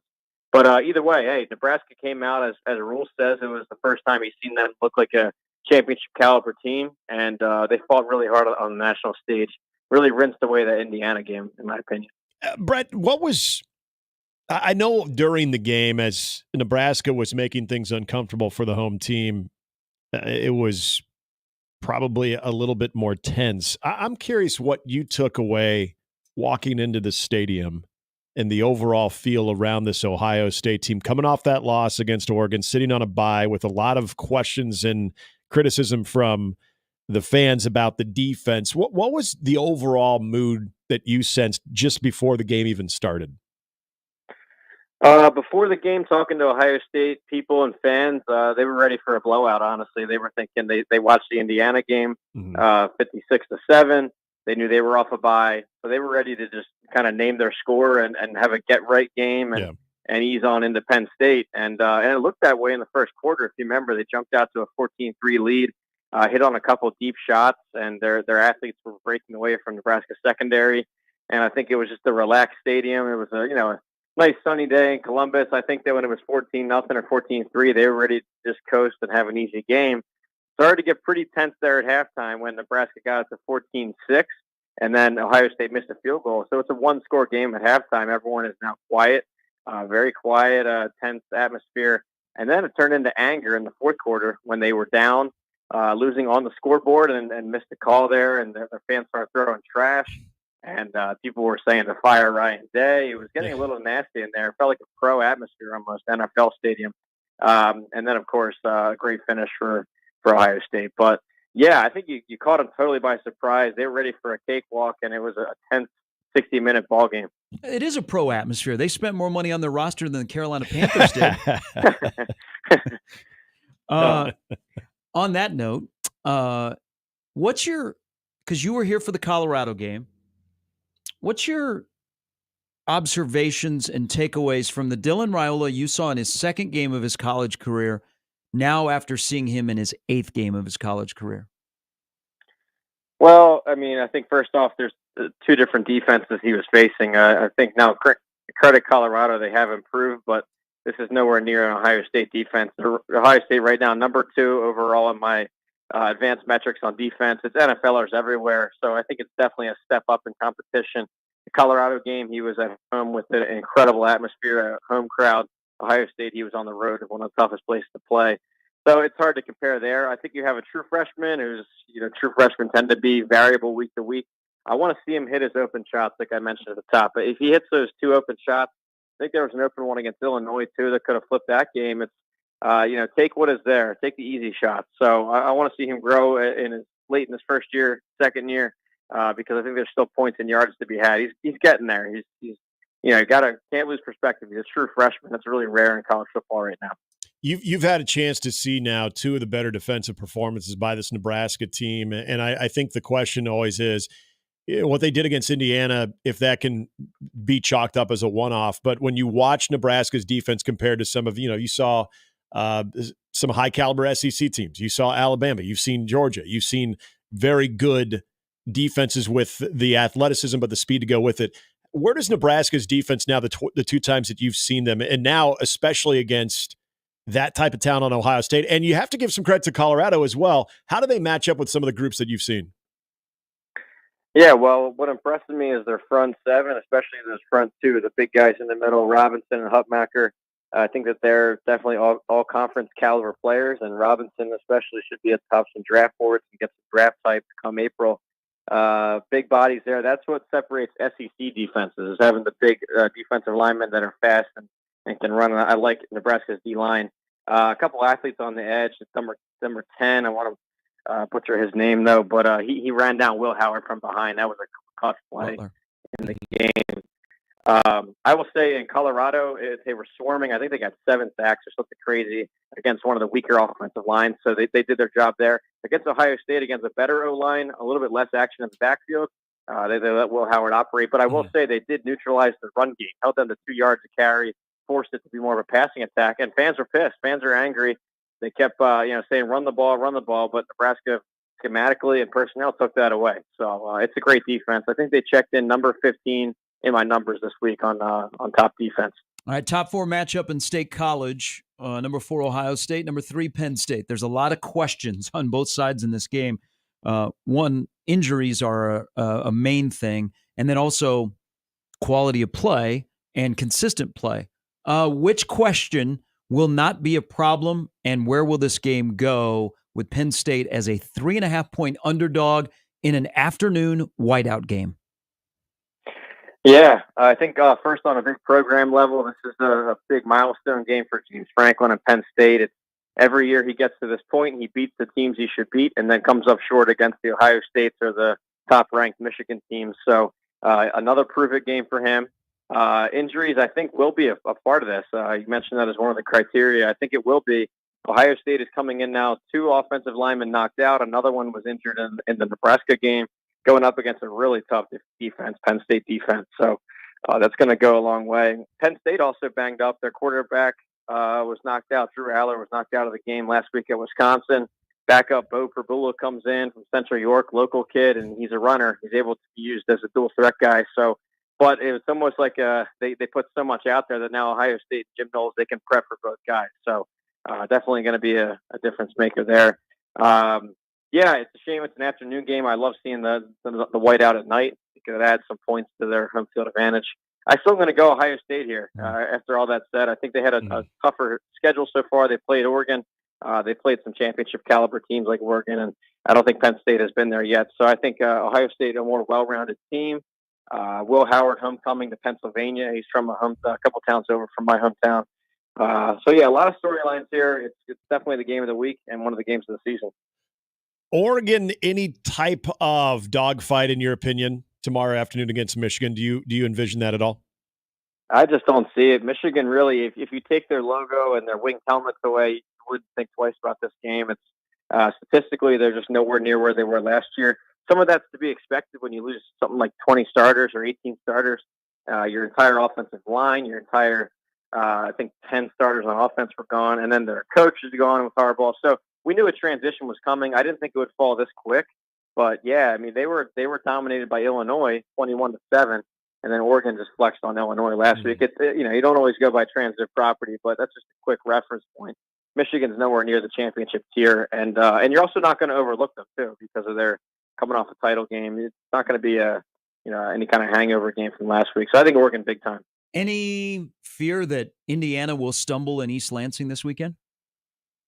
I was thinking about it earlier in the week until they announced that Curtis Work is back, the Indiana quarterback, and he's been almost perfect this year running that offense. And Indiana themselves, they've been pretty much perfect. Haven't trailed in a game. First team in something like 30 years to get through so many games without trailing. They've won every game by double digits and by 2 scores plus. And I do think Michigan State's ahead of schedule with Jonathan Smith. I think it was a great hire. I think me and you talked about this, Gary. Great hire there. He's going to fit that culture and get that fixed, and he has already. But I think Indiana's too strong here. I like them to win. This game, obviously, more on the Florida side of it. It hasn't really necessarily done their part, but it's a game that we've always used to circle on the college football schedule, regardless of who you would root for in the greatest outdoor cocktail party between Georgia and Florida. The Florida element to this, kind of a similar question that I asked you about Oregon and Michigan. This now being Georgia having to, show up and look the part here. They obviously are a college football playoff and a national championship contender as well. Does Florida put up any type of resistance in this matchup, in your opinion? So this one, I do think there can be some resistance put up by the underdog in the rivalry game. I think Florida, we all saw them in August when they got blown out by Miami, and then in September they got blown out by A&M. But since that point, they've quietly improved their game a lot. They're checking in some of the top 25 lists they have. DJ Lagway, a 5-star true freshman, has taken over full-time at quarterback with Mert's injury. The offense is clicking. They're scoring a lot of points, getting a lot of yards. This is not the same Florida, so we need to consider them a real threat here. Georgia, their margins of victory have been small. They struggled with Kentucky, struggled a couple of times with one-score wins over the weaker teams in the conference. So I think Florida has explosive offense. They might grab a couple quick scores and make this more of a game than Vegas would suggest. So I'd say definitely watch this one. Hey, things haven't been this optimistic in College Station around A&M football since Johnny Manziel was there. But it's a night game in Columbia. Would you be surprised if South Carolina pulled the upset, the number one upset of the weekend? Not surprised at all. South Carolina is a lot better than the record shows. A couple of one-score losses. They took Alabama down to the wire. Had LSU. They were leading LSU most of that ball game and lost. So better than the record shows. Their defense really stands out. Top 10 in my numbers on overall defense and run defense. And that's A&M's strength is the offensive run game. So strength on strength when A&M has the ball. The game changer for them was Marcel Reed coming back off the bench. The dual threat guy. He was subbed in for Weigman and really changed the complexion of that game against LSU. So the question will be A&M's run game versus South Carolina's run defense. I don't know, guys. Carolina, I think they could pull the upset here. It's a tough place to play. They're fired up and statistically a strong defense. So I kind of like them at home. I'm going to give credit to my partner here, Gary, of bringing up this element to an Iowa offense that, we're actually saying the Iowa offense could potentially be better after Cade McNamara is unavailable. In Brennan Sullivan, the Northwestern transfer, because he does provide an element of the running game with the quarterback as well. Iowa taking on Wisconsin. Wisconsin after getting smacked in the second half against Penn State. Iowa having a good showing last week. Is Iowa, in your opinion, offensively, can you make a case better with Brendan Sullivan and what Iowa tries to do, especially when running the football and having a good spot in this game against Wisconsin? Yeah, I think it was night and day the difference last week, and I know their stats might have been similar passing wise, but the run element that Sullivan brings, it seems like the whole team was elevated more. It requires more. You need to stack a defender against him in the run game, and opens up lanes for Caleb Johnson, who's one of only 4,000-yard backs so far at running back there, Caleb Johnson. And this really shocked me, guys. I ran my explosive offense number, and for years, Iowa, you could just pencil them in at dead last. It was like they're off the charts dead last. They're middle of the pack in the country. That doesn't sound great, but moving up to middle of the pack, that's impressive for them, and it's going to start flipping some games their way. And most of that is from Johnson, the explosive run game. But no, I like them to win here. I like them to go in and win this. Sullivan's a game changer. Their defense still is solid, and Caleb Johnson, one of the best backs in the country. He'll eventually break through. Hey, safe to say this is the biggest game since the death penalty for SMU Saturday night against Pittsburgh? Oh, for sure. Yeah. And actually, guys, this is funny. It turns out I was at a big one. We didn't know it at the time, but I was down there for BYU SMU back in September. And, I was excited for it and all. I didn't think it ended up being two top 20 teams, an undefeated Miracle team, BYU. That was a close 18 to 15 score. But, yeah, this one definitely, now that we know that they're ranked high and Pitt's coming in known as an undefeated team, yeah, it's going to be huge. And good for them. They took some lean years there after that penalty came down. The whole Southwest Conference was cheating. They just got caught. But, no, this is huge. Their defense is solid. And, yeah, we'll see. But and Pitt, too, guys. Pitt coming in disrespected. They're 7-0 and only ranked 11th. I think it's the worst ranked 7-0 team from a Power 5 conference in AP history. I know that's a mouthful, but they're disrespected in the polls, and this is a big prove-it game for them. I want to ask you, you brought up BYU. Right now, if I said, which obviously we'll find this out later, best team in the Big 12 right now between BYU, Iowa State, or if you want to even make a case for somebody else with a loss right now, who is the best team in the Big 12? I almost want to go Kansas State, but then you remember that BYU beat them by 30. So BYU, they're getting it done. They're forcing turnovers, creating short fields. Their defense is stout. Offensively, they're moving the ball. I'll go BYU right now. They deserve it. They have the 2 ranked wins. They have a really tough home atmosphere, and I know they're already gearing up for the Utah game. And who would have thought this, guys, in the Holy War in early November, that it'd be an 8-0 versus a 4-4, and it's not the other way around. We thought it'd be Utah undefeated, riding a playoff run against the upstarts BYU, but it's flipped. So Utah now in spoiler mode. They both have bye weeks this week to prepare for it. It's going to be crazy next week in Provo. Are you in the home office, or are you going to make the trip up to State College? Back in the home office, I considered it, but after the Columbus travel, back at home, going to hunker down and watch all these games. It's going to be, it's one of those weekends where there might be some surprises out of nowhere when you least expect it. So I think we're due. But enjoy, guys. It's going to be a fun Saturday. Hey, thank you as always, my friend. Have a great weekend. Thanks, guys. Brett Ciancia from Pick Six Previews, Texas A&M at South Carolina. You may not think about watching, but there could be 2 upsets. Clemson will play the toughest team they played since Georgia when they play host to Louisville. Yeah. The place to win in Death Valley. People go there to die. That's what it says on the marquee. But the nighttime games could deliver some bangers of potential upsets. The rest, I don't see anything that stands out that I go, that's going to happen. Because I wouldn't consider Penn State beating Ohio State an upset. It's only 3.5. Right. You brought up what could happen to Columbia. The other part, the other game that he had brought up too with Florida, Georgia. It's kind of this is so sad they broke up. It is sad, but this is kind of similar to what you brought up with about Iowa and Brendan Sullivan, which I want to get to in a little bit. But when you lose a quarterback and you think, okay, now all of a sudden, what do we do offensively? That you now maybe have unlocked a little something offensively. And with the emotion that kind of goes into that game too. He brings up a great point about Georgia. In Georgia's margin of victory, I mean, it's a great team. They're a dominant defense. We know that. You love Carson Beck, but it wouldn't shock me if this game is uncomfortable for them, especially in the second half for them. So that's one I got my eye on. Lee Sterling, Paramount Sports, coming up next on 1620 The Zone.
All right, as we welcome in Lee Sterling from Paramount Sports. Pretty cool. I think Lee is hosting Manny Diaz at the house this weekend before Duke and Miami play. Oh, how about that? Good morning, Lee. How are you? Good. I got a lot of candy. Anyone wants to come on by? Got about 15 pounds of candy left. You I probably overbought? ate 3 pounds last night sweating out that Jets game last night. Oh, yes. Let's talk about that last night. Did that line surprise you? Well, it opened up. Houston was the favorite, 2 to 3 points, and then it flipped around. So sometimes you just got to read a line. I mean, the public and also the Sharps were on the Jets. So, I mean, didn't look good when the kid drops the ball on the reverse going into the end zone. Can you imagine what do you think would happen if that kid played for Nebraska? What would Tom Osborne do to that kid? Well, there was a guy named Niles Paul that did something very well. He just kind of dropped the ball, but then Calvin Jones as well. We had a back in the 90s, someone dropped the ball going into the end zone, and there was no replay. Yeah. Yeah, he got a stern lecture. If what would happen if they picked it up? Because I can tell you this. Like that happened, and Don Shula was the coach, or Howard Schnellenberger, or Jimmy Johnson down here in Miami. That kid probably would have had a nice 5 a.m. wake-up call for the whole week. Hey, before we get into your card for this week, let me ask you about a line. It's not one we're going to talk about. Illinois is ranked at home. Right. Minnesota's coming in unranked. Right. Minnesota is a 3-point favorite. That seem a little fishy to you? It does. It does. I think that they're probably factoring in that Illinois is off 2 emotional games. Obviously, the big win against Michigan, then traveling cross country. So that's part of it. But this line should be at most to pick them. I mean, Illinois is a solid team. I mean, just they were up against it last week. A lot of teams have gone to Eugene, Oregon, and come out with some bad losses. So I think they rebound. I think they win this game, something like 27-20. But I think Minnesota has their moments. They just don't have any. I mean, their running game is better. I think they found a running back, but there's no real receivers that scare you. Let's start in the Big Ten. Iowa, Wisconsin, nighttime at Kinnick Stadium. Wisconsin ran up against a good defense last week. We saw what happened to their offense. They're going to run up against another good defense this time on the road. Quarterback change for Iowa. I'm on the overtrain with Iowa. Their offense is much improved. Is it improved enough that as a 3-point favorite, they win against the Badgers once again in this series? So I do think they had to make a change, and Brendan Sullivan presents a different skill set. But this is a kid, he couldn't do anything at Northwestern, and he beat his old team. So don't get too excited just yet. I think that Wisconsin's going to load the box up and make him throw the football, try to contain Caleb Johnson. And I actually think Wisconsin just was flat last week. Sometimes things just don't go your way. I think their passing game and their receivers are somewhat improved here. I think they win this game outright, 24-21. I'm taking the Badgers. Okay. Oregon is, since that victory over Ohio State, I mean, they're charged up. They're looking like the team we thought they would in the preseason. And Michigan is far from the team that we saw winning a national championship. We know that. It's a big line, 14.5 to 15, depending on which book you're looking at, in Ann Arbor, which is kind of interesting to see as a home dog for Michigan. But how do you see it playing out? So I don't think you're going to see, either in the SEC or the Big Ten, someone run the table. I just don't. I think that there's too much parity. Think that you're going to see Michigan probably try to muck up this game. I think with just 2 quarterbacks, they can define both of their roles a little bit better. I think they can run the ball some on Oregon. Oregon obviously has the better skill players and probably the better special teams, but something about going on the road, couple time zones and facing a Michigan team in a place where you've never played before, and maybe Michigan pulls out a trick play or 2 here. I think over 2 touchdowns is too much. I think Oregon's going to win the game, and surprisingly a little bit lower scoring game. Most people would realize here, field position is going to be important. I think they win 27-18, but Michigan covers. All right, so let's continue the trend of teams going on the road. We've made it to November. Indiana still hasn't trailed. Curtis Rourke is going to start after missing last week after thumb surgery. They go to East Lansing. It's only the third road game that Indiana has played this year. They're about a touchdown favorite. Is there any chance that Sparty, who has a spoiler mindset, pulls off just really, really puts a dagger in Indiana's season so far? Can the Spartans win? I can't imagine throwing a football by playing quarterback that he can be 100% or even close. So it's a little cool outside, makes it even tougher to throw the football. I don't think they're going to keep scoring at the rate that they've been scoring. And like I said, I think the Big Ten, we're going to see a lot of teams come back to the mean that are playing really well. I think Michigan State has improved. They just don't know how to win yet. I mean, they outstatted Michigan last week, still lost by 7. I like Michigan State. I think Indiana escapes here. I think they're going to go to 9-0, but they're going to finally get their first point spread loss. Indiana 27-24, but this is going to be a nail-biter. The big one tomorrow, Penn State, Ohio State in Happy Valley. Penn State, a little coy with the quarterback situation. Ohio State with a loss, then a bye week, then a scare against Nebraska, where it seems like they're heading one direction, but we know Ohio State is still chocked with all kinds of talent. As they go on the road, maybe a even more pissed-off team, or were they overlooking Nebraska? Either way, how does it go down tomorrow?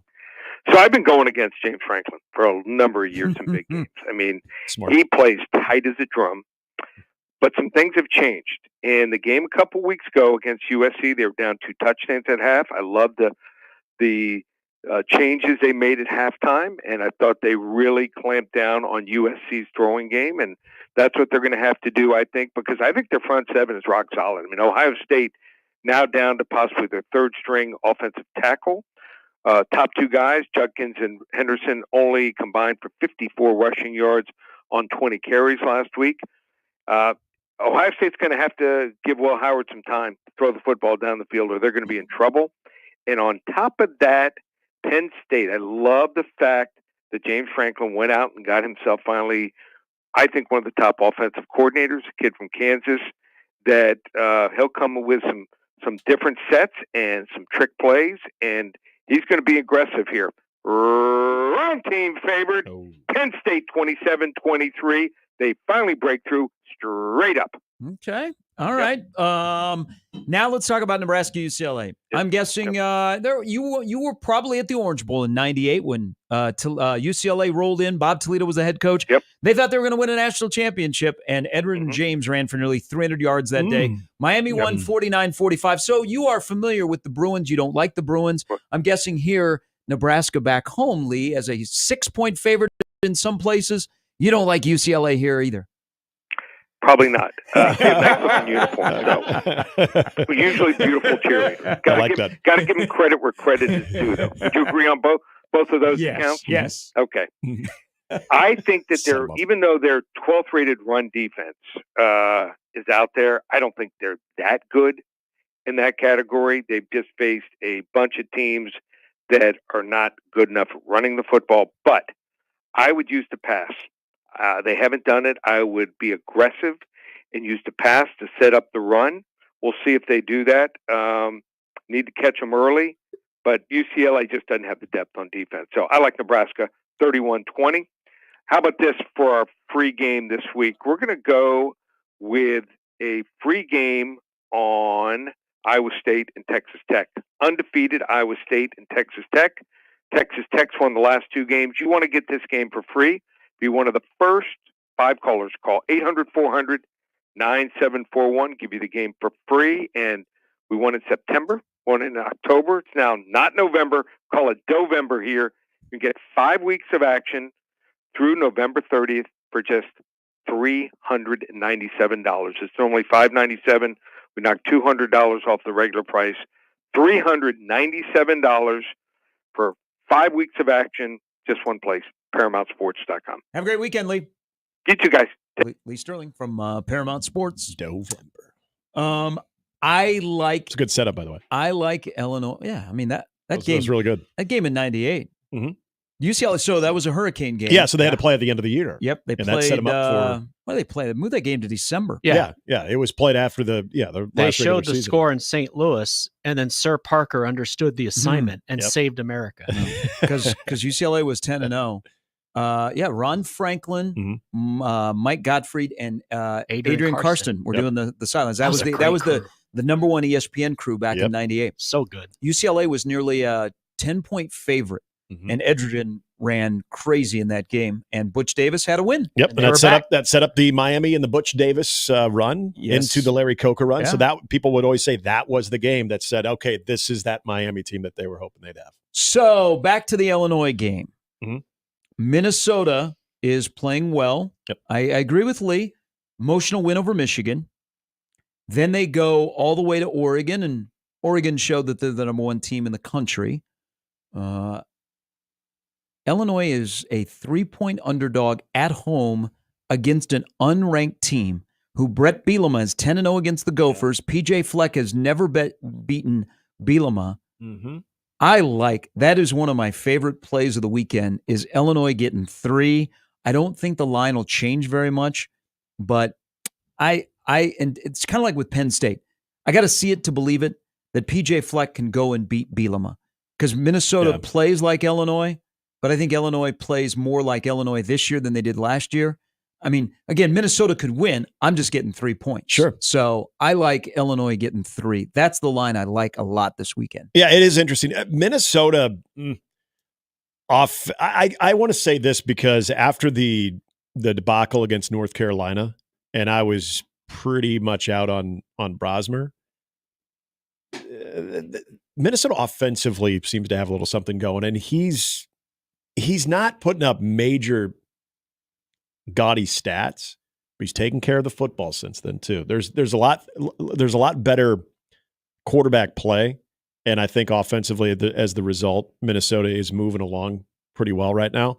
So the Brosmer impact on this offense, I will say it's better than what I thought after watching that first week of that whole new addition at quarterback. Because you have to go back to Tanner Morgan? The last time that they had 2019 Tanner Morgan too. Yeah. And then that was, again, a certain OC pairing with Tanner Morgan where you got the most out of the quarterback play. I'm not trying to sell people on Max Brosmer as all of a sudden lighting up. Fleck trusts him. That's probably the best way. That's the best way to put it. If you watch the UCLA game, yeah, you can tell they've got a lot of trust in him. I think that's the best way to put it is I think there's trust in Max Brosmer. And I understand it too, because again, he's doing a much better job of taking care of the football. Minnesota, the formula with being able to allow Brosmer to make plays when they're there, but also to utilize what they still want to do running the football. I appreciate how Minnesota looks right now, but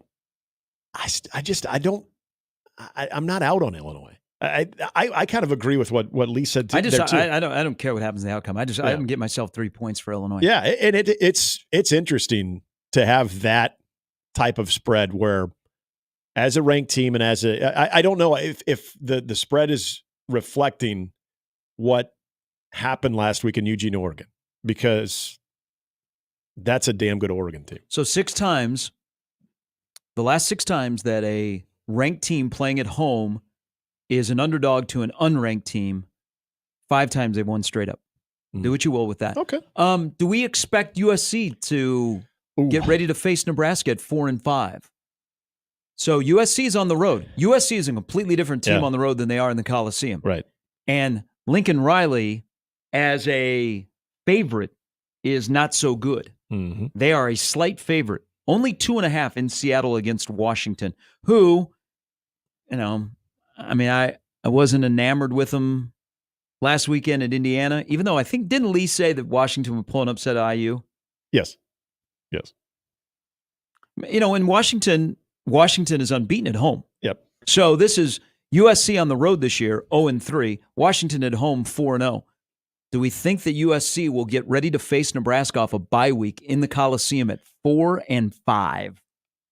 I do, because I think you got the Huskies winning in Seattle in a rematch of the old days of the Pac-10 conference. I think Keith Jackson will be high above the field in Seattle, looking on the Lake Washington. I just think USC's a mess. Or Mount Lake. What do they call it? Lake Mount Washington Lake. or Mount Lake? Mm-hmm. Lots of sailgating going on. I think USC's a mess. I'd put some respect on Rutgers on a Friday night in Los Angeles. They crushed Rutgers. Yeah. Long after people went to If bed. we're gonna, if we're gonna, if we're gonna talk about teams that are a mess, I think Rutgers is a mess too. If we're gonna give UCLA credit for beating Rutgers, don't we have to give USC credit for beating? Yeah, Rutgers? but wasn't USC's standard a little bit higher than what UCLA was? Rutgers UCLA is in had to trouble. go out Yes, there. they are. They Nebraska may not make a bowl. Nebraska broke Rutgers. Yeah, they may not make a bowl. Nebraska has broken. Nebraska is 5-3. Nebraska has broken Rutgers, and they have broken Ohio State. Do you remember? Many people are talking about that right now on the Plumbers website. I was gonna come up with a Union joke there too, but do you remember going into that Nebraska Rutgers matchup of at least some? This was okay. Let me step back for a moment. This was being talked about a little bit on the Big Ten Network, so take that for what it is. There was conversation about if Rutgers goes into Lincoln and wins that game, do we need to start talking about Rutgers in the college football playoff conversation? Yeah. I mean, this is how it was early in the season, though. I get it. Hey, overreactions are still some people are wrong about early in the season. Are still going to gain some volume, but yeah, Rutgers. I don't even know if they make a bowl game, to be quite honest with you, which is kind of crazy where they were heading going into that Nebraska game. But USC, maybe for me, is so disappointing because they've got talent, especially offensively, and it is Lincoln gonna get so fired? sporadic. No, I don't. Even if they don't, no. I think this sounds crazy for what Nebraska's remaining schedule. I know Nebraska has Wisconsin at home. I actually feel better about the Nebraska USC game. Yeah. Even though that's a home, and you're right, USC has showed out at home. There'll be half Nebraska. There is skill on USC on both sides of the football, but I question the confidence more than anything. And to me, that's not a true road game because you're not going to have the overwhelming majority of fans there being USC fans too. But I like Washington winning this game. Could Iowa be the only team left on Nebraska's schedule that will have a winning record when Nebraska plays them? Yeah, because I love Iowa against Wisconsin this week. So if Wisconsin loses, they're 5-4. Mm-hmm. Remember, they have Oregon in Madison before they come to Lincoln. Yeah, so 5 so and they 5. could be 5-5. Mm-hmm. USC, if they lose, they're 4-5. Yes. Iowa plays at UCLA next Friday night, so Iowa will have a winning record. I mean, UCLA is 2-5. Mm-hmm. So here's the thing with Nebraska then. So I think if there's one standard that has kind of started to be set in Matt Rule's first 20 games, is Nebraska is beating the teams they should beat. Yeah, yeah. Okay, so but that's a good step. That hasn't been the case. No. Okay, That's a they step. have the neighborhood they've been living in that doesn't have the bars on the window or is behind a gated community is just out front, like on a busy street. Like these people that think it's a great idea to live off of Dodge, where your front door opens up to Dodge. I have no idea why you'd want to live here. That's what I always think. Okay, because you got traffic all the time. Yeah, you do. They have nice houses. There's nice houses like in Very our nice. neighborhood here, very where the nice station's houses. located. Yeah. But you got a constant traffic. That's true. Okay, People strolling so the I sidewalks. want to live off of the busy street. I want to live in a nicer house that's a little bit quiet. So when you live in that neighborhood that's got all kinds of traffic in front of it, and people linger and they loiter and they wait for the bus in front of your house, that's where Nebraska has been. Okay, so to get out of that neighborhood, you got to make a little scratch. What an analogy. All right, you got to get a new job. So you got to beat those teams, okay? Because it is a dog eat dog world. You got to come in and steal their house and then sell it, flip it, and then use that to buy a nicer house. Got to hustle. So Nebraska's starting to move out of that neighborhood, and so the standard that has been set is like UCLA this weekend. Nebraska has beaten teams that they are better than. You cannot put fear in my life that UCLA, I know it's college football week to week, but stop, okay? Nebraska's a better football team. They are beating those teams, so that's kind of like the low standard that you have to take one step up. If that's the case, I mean, Nebraska beats teams that have a poor record. Are we looking at 3 wins? And then you hope to God, because this is kind of big to me, but I know not many other people. It'd be nice to have, one big thing it would be nice for Nebraska is to beat teams that go to a bowl game. Yeah. I mean, right now, Colorado is the only team that is probably going to go to a bowl game because I think Rutgers is going to struggle. I do too. I think Rutgers is going to really struggle to get to 6. I agree. So I think USC will find a way to get to a bowl game. So if you beat USC, and then you have Iowa and Wisconsin. So there would be 3 games. Like Rule is still searching for that signature win. Like that's that true year. I've been here for 2 years. I have this win where it's not Colorado where that's our Super Bowl and we play with emotion. Yeah. That we as a football team played the X's and O's and we were better and we beat a team that is pretty good. Now, Colorado could be that, and I would consider it. I think it is but right I'm now. looking like in the last month of November, where's that signature win? Is it on a Iowa? Black Friday in Iowa to close out a 7 or 8 win season? At a night game at that? The winner gets to go to Florida. The loser doesn't go to Florida. I want to go back on USC for a moment. Go to Arizona. I think. What would you take, Florida or Arizona?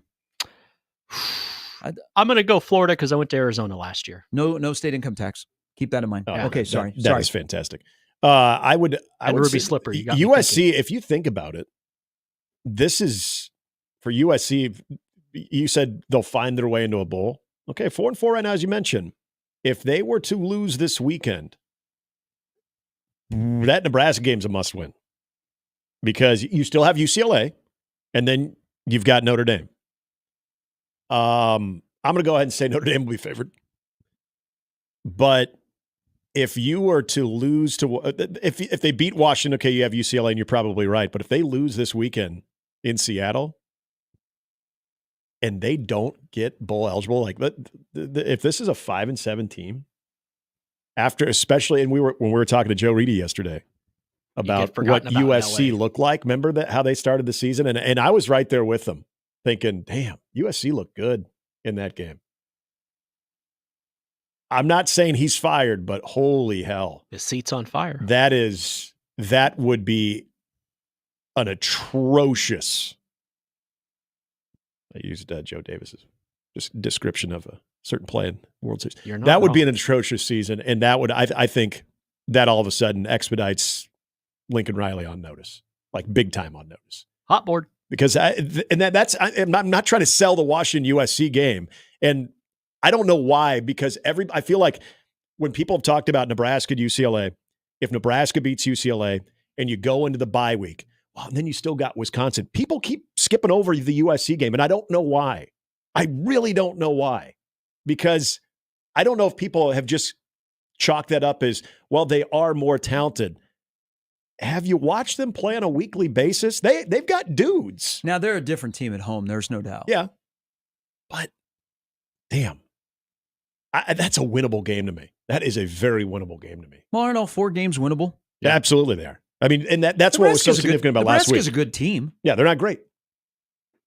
But I don't think any team is legit. I don't think any team on their schedule, on the remaining schedule, is great. Iowa is between good and great because of what they do defensively.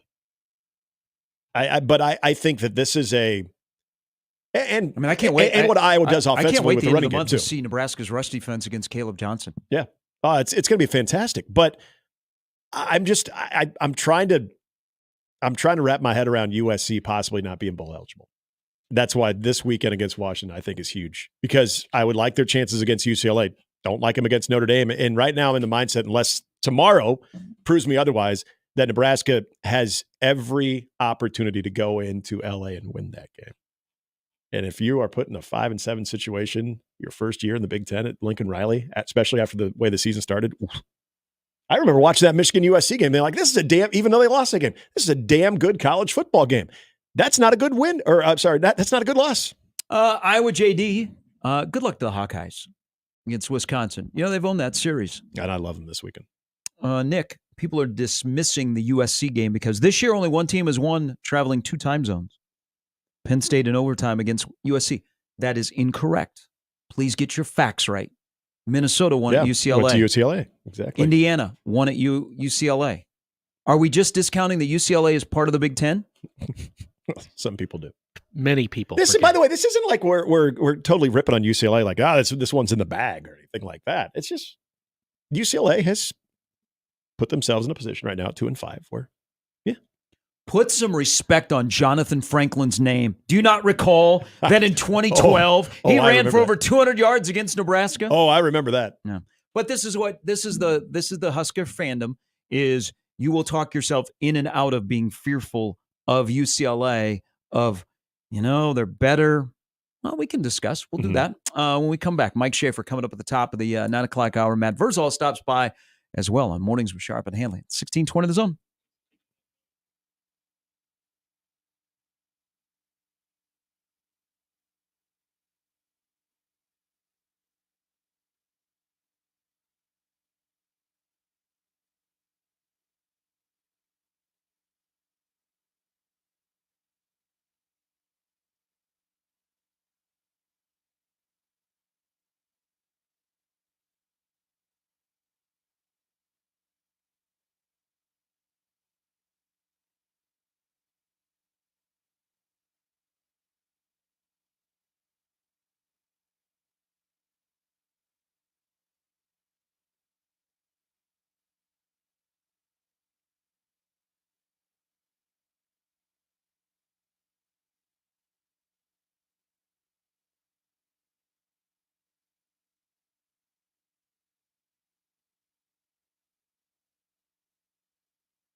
Hey, join the VIP club. Sign up for 1620 The Email. You'll be the first to know all the exciting content that's happening on 1620 The Zone, including sports news, contests, promotions, and more, including our 4-quarter pick'em. Sign up today, 1620thezone.com.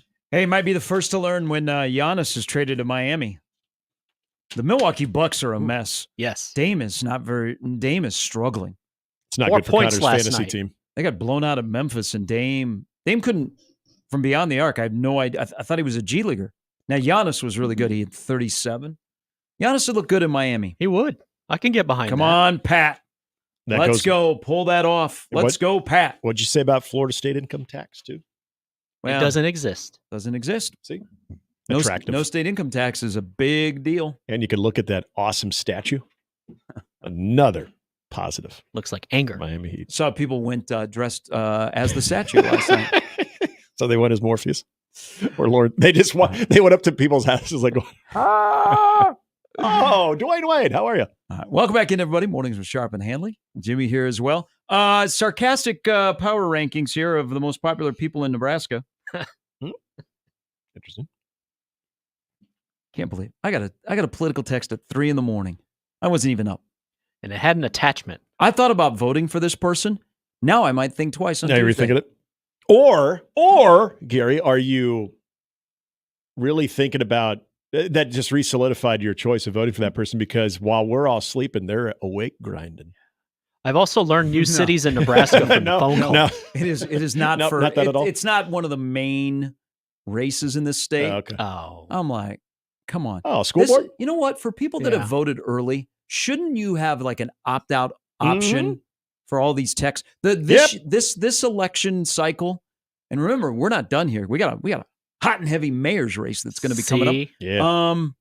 The texting messaging campaign is like way too intense. It is. Okay, we got to dial it back. You know what? Between 2:30 and 6:30 tomorrow, no political texts to any 402-308 numbers. That's a good call. No political If you text. want someone's vote, this is one of the local elections, you do not text during the game. Yes, sirree. See, That is a good call right there. Because if you do, dunzo. You're on my dunzo list. Do you think one of the candidates will make a faux pas and send out a political text congratulating Nebraska on their victory over UTEP tomorrow? Or USC. Damn, those 3 letters got in the way, but I had the first one. Okay, sarcastic power rankings of most popular people associated with Nebraska football right now. Heinrich Harburg, Bill Bush, Ron Brown, Malachi Coleman. Yeah. Oh. In that order? These are sarcastic. In that order? No, how would you put those 4 in that order? Okay. The chat wants to know where Malachi Coleman is. I was just going to bring up Malachi because of I have that. boots on the ground at Muchachos to confirm the Coleman. I'm going to say Bill Bush number 1 still. I think Bill Bush has held the number 1 spot since game. When did we really see special teams take up? Last year in Minnesota. But didn't we remember how things? Well, I guess there was a missed field goal. I'm thinking when we saw some returns actually move upward in the field against UTEP, we're like, hey. So, yeah, I'll say Bill Bush has been number 1 on that list for a while. Okay, you said Harburg, Malachi, and who was the 4th? Again, these are my sarcastic right. 4 that I've offered up. Who was the other one that I'm missing? Harburg, Brown, Bush. Oh, Ron Brown. and Yeah. Coleman. I think Ron Brown has now gone from 4 to 2 because perimeter blocking is really a hot button topic now. So I'm going to put Ron Brown at 2. Malachi at 3 now and Harburg 4. I feel like you could have flipped those. In fact, I think Harburg was probably number 2. Because, and again, this wasn't people suggesting that he needs to play and Dylan needs to take a seat. This is more, we just need more Heinrich Harburg. So yeah, I'm going to go Bill Bush 1, Ron Brown 2, Malachi 3, Heinrich 4. What's yours? Bill Bush have a better chance of getting rehired at Nebraska before Malachi Coleman plays more than 1 game? Yes. Just adding to that conversation. Oh, okay. Whoa, okay. You are saying yes to that. Okay.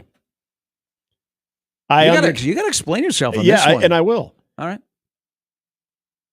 If he hasn't, I know he played on special teams, but people are not asking to see him in a game at special teams.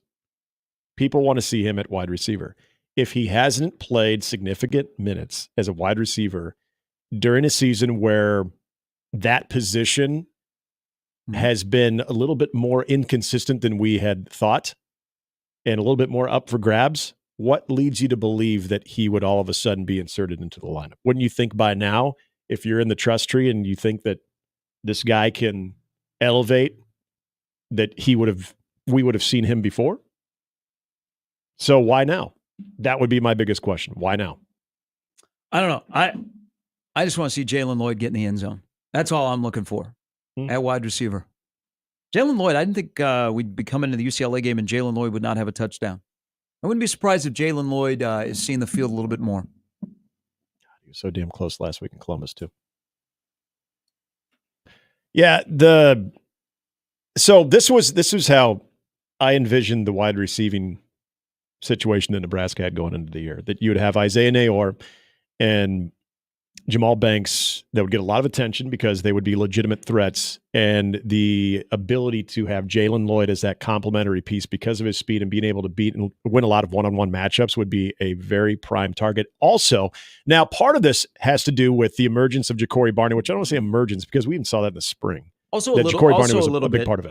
Jalen got hurt late. Oh yeah, good point. So he wasn't able to go full speed as they started installation, which set him back a bit. Well, and I think this is good for Ja'Cory, maybe not as good for Jalen, but I think a lot of what you see Ja'Cory Barney and how he's used, I figured there would be a role like that with Jalen as well. And I still think there is. I don't think that everything that I've heard from the coaching staff when they talk about Jalen Lloyd, nothing leads me to believe that they've lost faith or any type. He's playing. Yeah, exactly. He's playing. My thing is, I just want to see him in the end zone. Yeah, I agree. Yeah, he's playing. Yeah. So he's part of their wide receiver rotation. Yeah, it's not. Yeah, okay. It's not lack of them not feel. Maybe it's more the carrying the football with what they do with Ja'Cory Barney, which they again in Columbus they gave him that opportunity too. So I think the opportunities will continue to be there. It's just a matter of if it happens. But yes, I'm with you. I'm surprised because I thought. Not option passes, but I thought there would be a couple of go routes where he would beat and they would be there and Dylan would find them. And I would think maybe 2 or 3 at this point. I'm following along in the chat here and some of our email. So UCLA has played one of the more difficult schedules in the country. So they're 2-5 and they have losses to teams that have not been beaten. They've lost to Oregon. They've lost to Penn State. They've lost to Indiana. They lost to now ranked LSU. They lost by 4 to Minnesota in a game that once it got to the second half and then the fourth quarter, they kind of, and that's kind of been the story. So they have their best game of the year. They win at Rutgers 35-32, but Rutgers is in a much different spot than even when they played in Lincoln. They flew across the country. They won. Not going to take it away. Winning is hard. I would like to meet the person though, because if Nebraska doesn't shoot themselves in the foot tomorrow, Nebraska wins the football game. There are holes in UCLA's roster. Love to see what Nebraska's counter is when they can't run the ball against a really good rush defense. But how is UCLA going to move the ball against Nebraska? Okay, they can't run it. They don't want to run it. They're going to try to do it via the air. The only way that they'll be able to move the ball against Nebraska is they pull some plays out of their ass, okay, where they design some things on the sideline and they throw them and all of a sudden it works and there's a bust. That's how I only see the way that UCLA moves the football. The only way that this game is a tension convention into the fourth quarter is if Nebraska is their own worst enemy. It's happened before. Sure. Or weather gets in the way. But we got to stop this in this game in particular. There's holes on UCLA's roster that some people talk themselves into, oh boy, and then you turn around and you talk yourself out. Respect for UCLA. They played a tough schedule. They're coming off a bye. But I don't know. I'm the one that's been saying, hey, would anybody want to jump on the shutout reign? Right. Would Nebraska put up a 35-burger in this game? Could we have a little blowout? I've got nobody to join the party. No on the blowout, but thinking about your shutout. So it's like a one-man party. Now, I'm not saying they're going to shut them out. I mean, that doesn't happen in college football. Right. I mean, you're bound to kick a field goal or get a safety. Right. Or get a rouge. Or win a game on a rouge, like last weekend. But this is the transition of playing a game like this You don't sit there and worry, oh my God, UCLA, they're going to be Garbers. Man, what they do in their passing game, what they're going to do in the middle of the field. No, don't mistake. Stop, please. Don't mistake that for, I'm not saying you are, but just people in general. Don't mistake getting overly into the weeds about UCLA, what they do and what they don't do. Don't mistake that for the UCLA team coming into Lincoln scares me. Even when you bring up UCLA and you bring up what they did against Rutgers, you bring up the things that they can and can't do, and a lot of it they can't do. That is all coming from a place that you still don't trust Nebraska. Again, I'm not saying you. I'm saying people. Okay. That to me comes from a place where you hide it by saying, well, gosh, did you see UCLA? They led wire to wire against Rutgers. They put up some good points against a team that we couldn't score against too. It all comes back to Nebraska. Because like you said, the one thing that would hurt Nebraska and would lead to a UCLA victory is there would be a handful, not just one crucial, but there'd be a handful of mistakes of Nebraska shooting themselves in the foot, which has happened, which is why people will pretend that it's the UCLA team that's coming in that makes them nervous about the game, when in reality, it's trying to find that consistency and believing that Nebraska is the team that will show up good enough to beat UCLA. And I understand it. But when it comes down to the matchup, and this is where I'm kind of adding to what you're saying, at least what I think you're saying on this, is what you'll do is you'll look at some of the things that UCLA does, and okay, for instance, this was a big popular one. Well, they play man defense. We don't get off of man very well. That's going to be a big problem in there. Yeah, but look at some of the man defenses that Nebraska gone up against personnel-wise compared to UCLA. You've got to know that there are still going to be plenty of opportunities offensively for Nebraska to get yards. And then also one of the big bugaboos for Nebraska, if we're talking matchups, let's be fair. Let's talk about the things that could benefit a inconsistent, somewhat struggling offense with Nebraska is you get yourself in the red zone where Nebraska struggled. Oh boy, UCLA but the UCLA loves to give up red zone touchdowns too.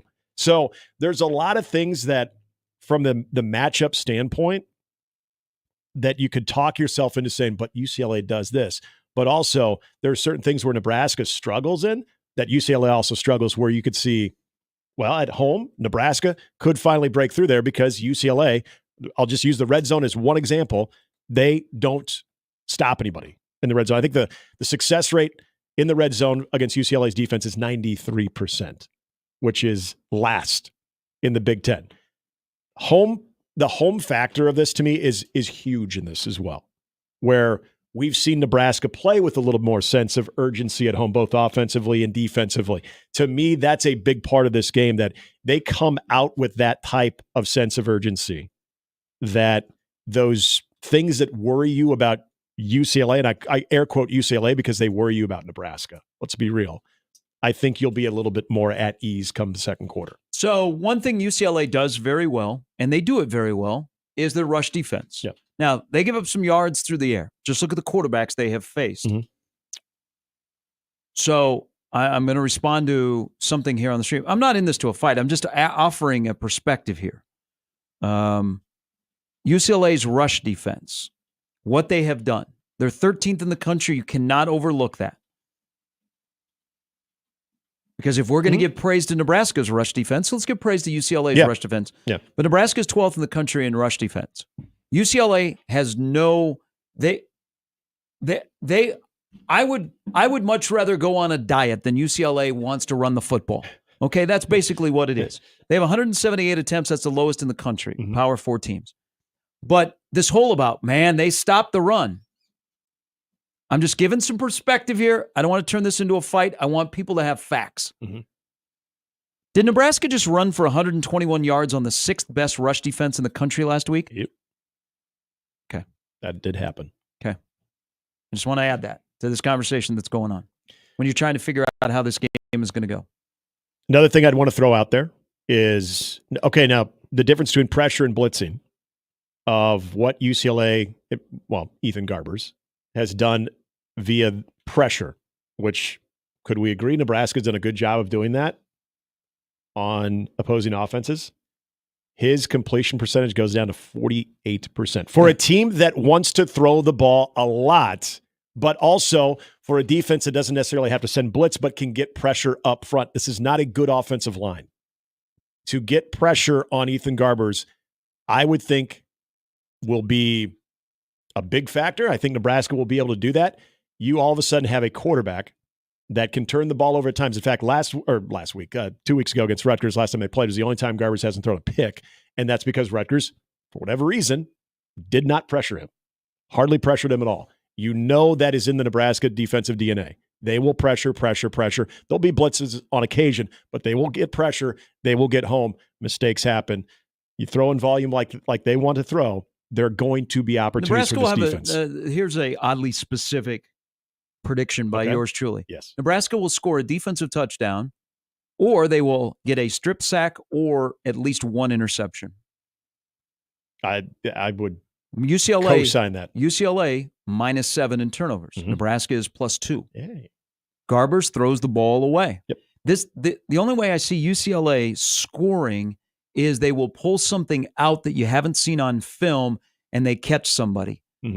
Ohio State was able to scheme touchdowns against Nebraska because they have an elite play caller and they have elite talent. Yep. And they see stuff on film that they have the athletes to exploit, where they know that if they put a guy like Isaac Gifford in a precarious situation, that he has a tendency to either be slow to flip his hips or flip his hips the wrong way, and all of a sudden Jeremiah Smith is blowing right by him. I don't see that with UCLA, and I love Eric Bieniemy. They just don't have the ingredients to do that. So if they score on Nebraska, it will be because of a broken play. Yep. That's how I see their score. Yeah, busted coverage. Something. Yep, absolutely. I've watched football. I've played football at the highest level of high school. I don't know if that's the way to live to win a road game against a defense that is going to put one arm behind your back, because they're not going to be able to run the ball against Nebraska. And I would imagine they give up on running the ball. And then, oh, by the way, it could be raining. Yep. There's that part of it, which the odds have gone up. So I'm making my case here of what's going to be my prediction in the next hour.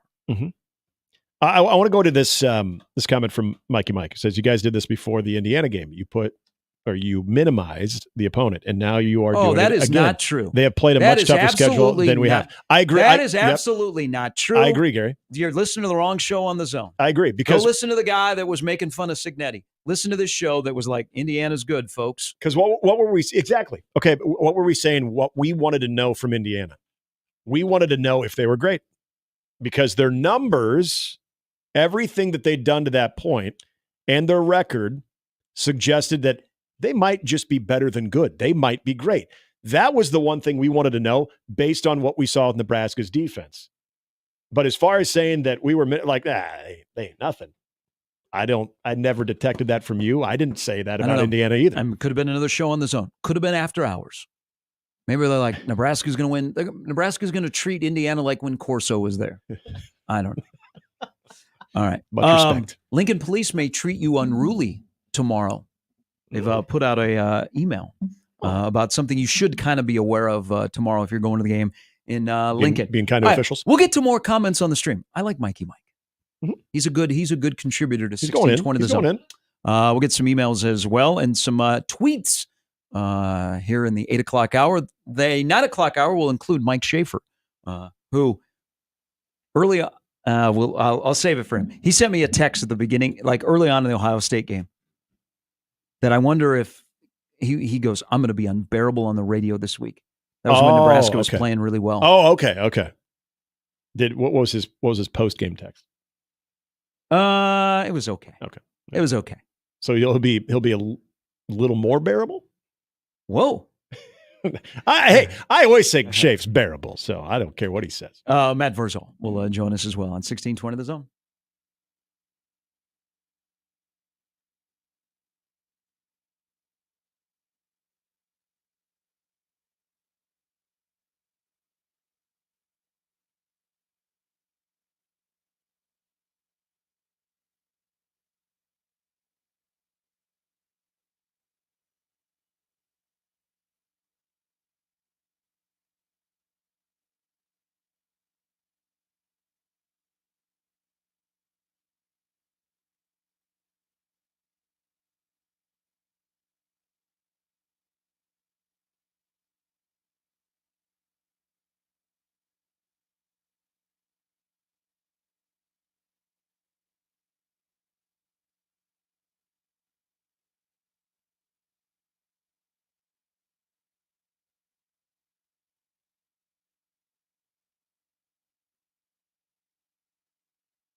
The Lincoln Police have announced a game day enforcement project about officials for the Hey, there is about the balloons again? There is like the little piece of me that for the first time, Nebraska playing a new team in the Big Ten, Nebraska gets the benefit of the doubt, and we feel like a Big Ten team, and they get a call. Man, you crazy. No, I agree with that. Deshaun Foster I do agree with hurls that. his headset onto the field. And then goes and grabs it and says, I'm sorry. I should have done that. He's a gentleman. More likely to elicit a booing incident in the stadium tomorrow. The first, I know the two scenarios. The first play being a screen pass because Rule is trolling Husker Nation. Ding, ding, ding, ding. And it is dropped or tackle for loss or a bad call. I think it's the screen game. I'm going to go screen pass. Yep. Would it surprise anybody if Rule went with that as his first play? No. That's something very I would cognizant. do. Yep. Like, we're back home. Yep. When we were home last time, you guys weren't as openly against Marcus Satterfield. Now, 2 road games, you want him run out? Back-to-back screens. Is that how you're punishing your OC? Like, you're going to call this play. And then now do it to the other end. You tell Isaiah, no, you make sure you drop this. Hey, Jamal Banks, actually don't need to tell Jamal Banks to miss that block because he just will. If the offense is kind of like, stop and start, I want to see the fan that turns around and looks up to the coach's booth and is just giving Satterfield they will. And it's an old person. It's like an Arrowhead when they find out where Taylor Swift is sitting. Like, but not in the same type of response or welcome. So Lincoln Police Department announced this morning they'll conduct an enforcement project focused on traffic safety and alcohol compliance. During Nebraska football home games, officers will respond to disturbances and other crimes that increase with game day crowds downtown and be on patrol to enforce traffic laws with a focus on enforcement of driving under the influence of alcohol. Thank you. Okay. The enforcement project will assign officers to grant-funded overtime awarded by the Nebraska Department of Transportation Highway Safety Office. Did we get a similar alert during the Colorado game? I don't know. I got that email this morning, and it had like the quotation. Oh, the red. Yeah. Oh. I thought I should read that. Warning. I think people have done well this year, just keeping everything in the Solo Cup and managing their way around downtown. Just a reminder. Or in a koozie. It's been 5 weeks. Final month. Yeah, I was shocked walking between the bridge to the tailgate lot that we went to and then back across over by Pinnacle Bank Arena into the street where there were cops kind of waiting right there at the corner, and it turned around. We all had stuff in our hands. Now they were had koozies, but they didn't like give us a second look or anything. They expected us to act like adults, and we did. Might not be much of a tailgating scene. What did you say, Jimmy? The updated forecast the updated on Poncho forecast Saturday is going Memorial from Stadium will be? Showers to just flat out rain, about mid to upper 50s and a 15-mile-an-hour wind. This is okay. Will that affect Dylan's total for passing yards, which right now is 202.5? He's going to flourish in the wet ball. The wind is not supposed to be that bad, right? That's about 15. I didn't know it was supposed to be. 15's fine. Don't give me the third. You sound like such a Midwesterner. Oh yeah, don't give me the third. Anytime I'm golfing, first thing I don't look at temperature. I look at wind. John writes in about political text. He goes, "Get an Android. The RCS messaging service sends all political text to spam without you even having to block them." Wrong. I have an Android. I still get them. Sucks for you. Yep. Should be in the Apple family. Well, you're still getting them. You're getting them at 3 a.m. I didn't get one at 3 a.m. I have not gotten one either. I'm afraid that the iPhone's going to cost $9,000 if some things go through after the election. I've never heard of Crab Orchard, Nebraska, but I have now. Maybe certain droids, it does go to a spam filter, but for us Galaxy folks, it does not. Does not block your calls from Madam Vice President or the former president. No, I've already been on a conference call with one of the candidates. Well, that was a interesting development during bath time. Wow. Not for myself. There's a lot in there. I'm glad that you prefaced not for myself. Not for myself. You should have said for yourself. Not for the adults in the house. John into the Equitable Bank inbox. He goes, there are only 4 games left. I want to see Caleb Benning, get a chance to show what he can do returning punts. I think that will be in play for 2025. Can we discuss the punt return game and how Nebraska has a punt returner who physically just can't play wide receiver, so that's all he does. But he can return punts. Yeah, so Isaiah Garcia Castaneda, because of some injury limitations, not new, can't play wide receiver, but he can return punts. Doesn't that say a lot about your overall expectation of success when it comes to the punt return game? Well, we got excited in the UTEP game because he returned a punt 13 yards, and then got excited against Colorado because he returned one 12. Yeah, it was like he almost housed it. So 6 games since Colorado, Nebraska has returned 6 punts for 19 yards. That's more like it. Nebraska has returned 11 punts this year for 60 yards. Now, here's the special teams discussion. Nebraska has allowed 14 punts to be returned for 158 yards. Nebraska has also allowed 15 kickoffs, 302 yards, compared to Nebraska's 16 kickoffs returned for 265. But I don't know what they're doing in the punt return game because IGC, that's all he can do. But I would think next year, Caleb, because I saw him do it at Westside, that would be an ideal spot for him. I don't know. I mean, I know that he's working with the twos. I don't know if he's been working like in the top group of punt returners because I think they only have you there if you are going to play so they can give you the right amount of reps. But watch for 2025. I think he's a guy that knows how to return punts, has no fear that could be a turning point where that you can't sit here next year on November 1st and go, well, Nebraska another year, 11 punt returns in 8 games, 60 yards. And no threat to house one. Well, and okay, that's the question I have. If you're limited from the knee injury from a year ago of what you could do at the wide receiving position, wouldn't that say, okay, there's a lack of explosiveness, which is understandable when you're coming off of an injury like that?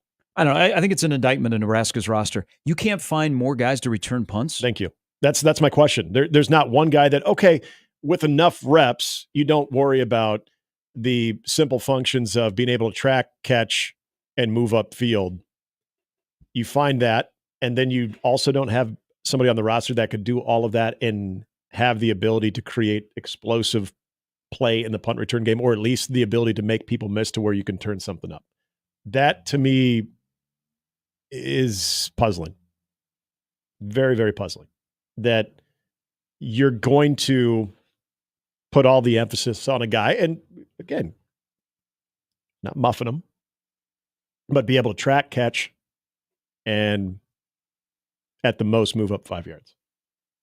I mean, is that where the punt return game is, where, okay, hey, you know what, we got to take that before we can start to worry about actually having a playmaker that can return a punt, to where anytime a team has to kick, you have a chance to flip the field back because you've got that threat back there. Snapping and kicking and kickoff return have been such a mess. We don't even really talk about punt return. No. But punt return, 41 of your 60 return yards, which is so small.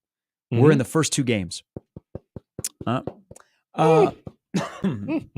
Mike Schaefer will join us next on 1620 The Zone.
All right, Mike Schaefer's going to join us here in a little bit. It looks like, just seeing some tweets around college basketball, that the NCAA is starting to go through the clearinghouse of European players.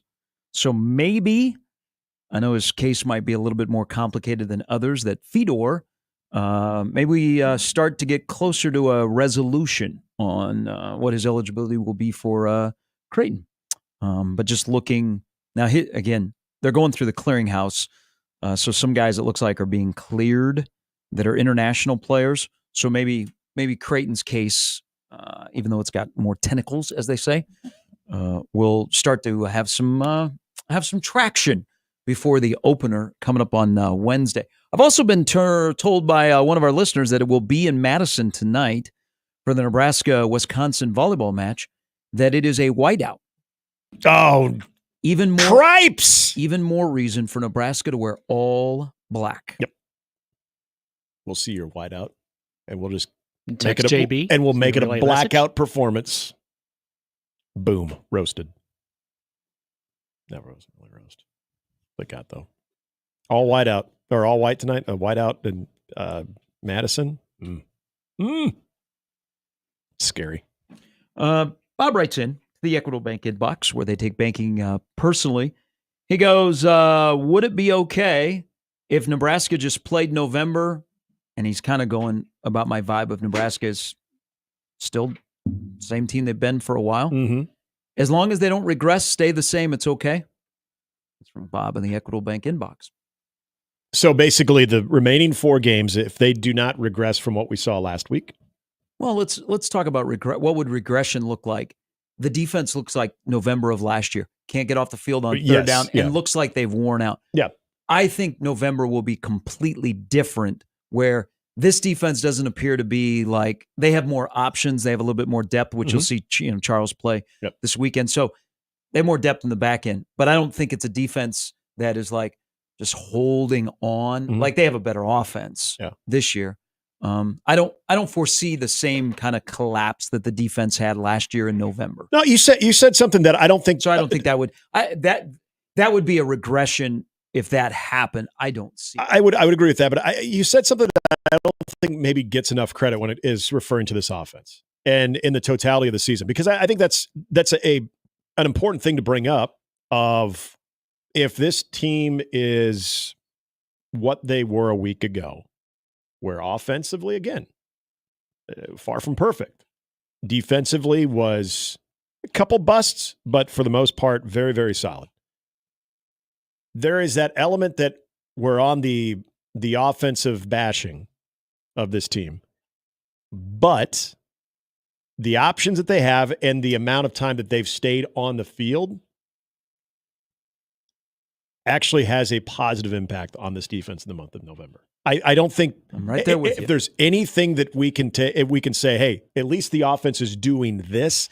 And again, it's not a murderous stretch in November. Not that last year was. Okay, I don't want to try to make people think that say November of last year. I mean, it made sense, but that was a taxed defense because of the quick change defense, which they did so good up until the month of November. And even in some of those games, they weren't getting off the field on third down.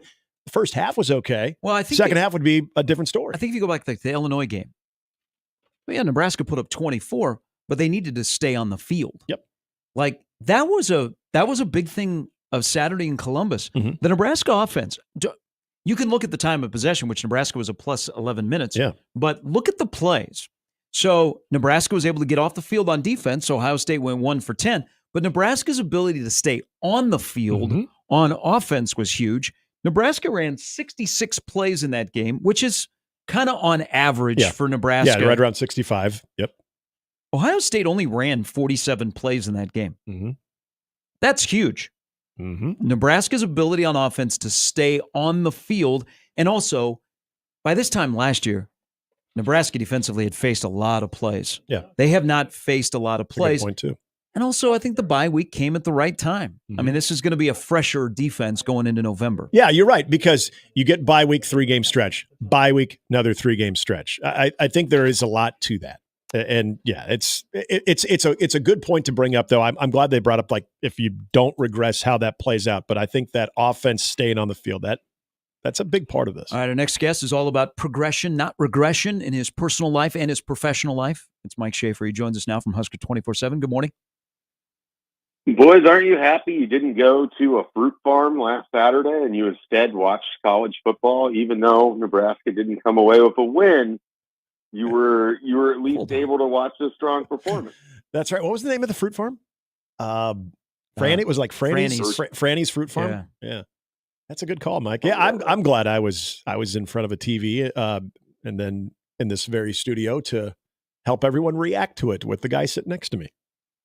Besides, I mean, as Nick can attest this weekend, you never know what you're going to see in a football game. Yeah. I want to go back. Yes. Thanks, man. I want to go back. That was a little cheap. You're welcome. Yeah, that really was. That was Viking on Bears. Face mask, Hail Mary, or a team that's 7-0. Never know what you're going to see. I want to go back to a text you sent me. This was probably about an hour into the game on Saturday. He said, I'm going to go effing bananas this week in every radio interview. Then the game had a couple of more hours left. Would you like to go effing bananas on this interview about any topic? Yeah, I really haven't, as much as I would have thought, I guess, in that point in time.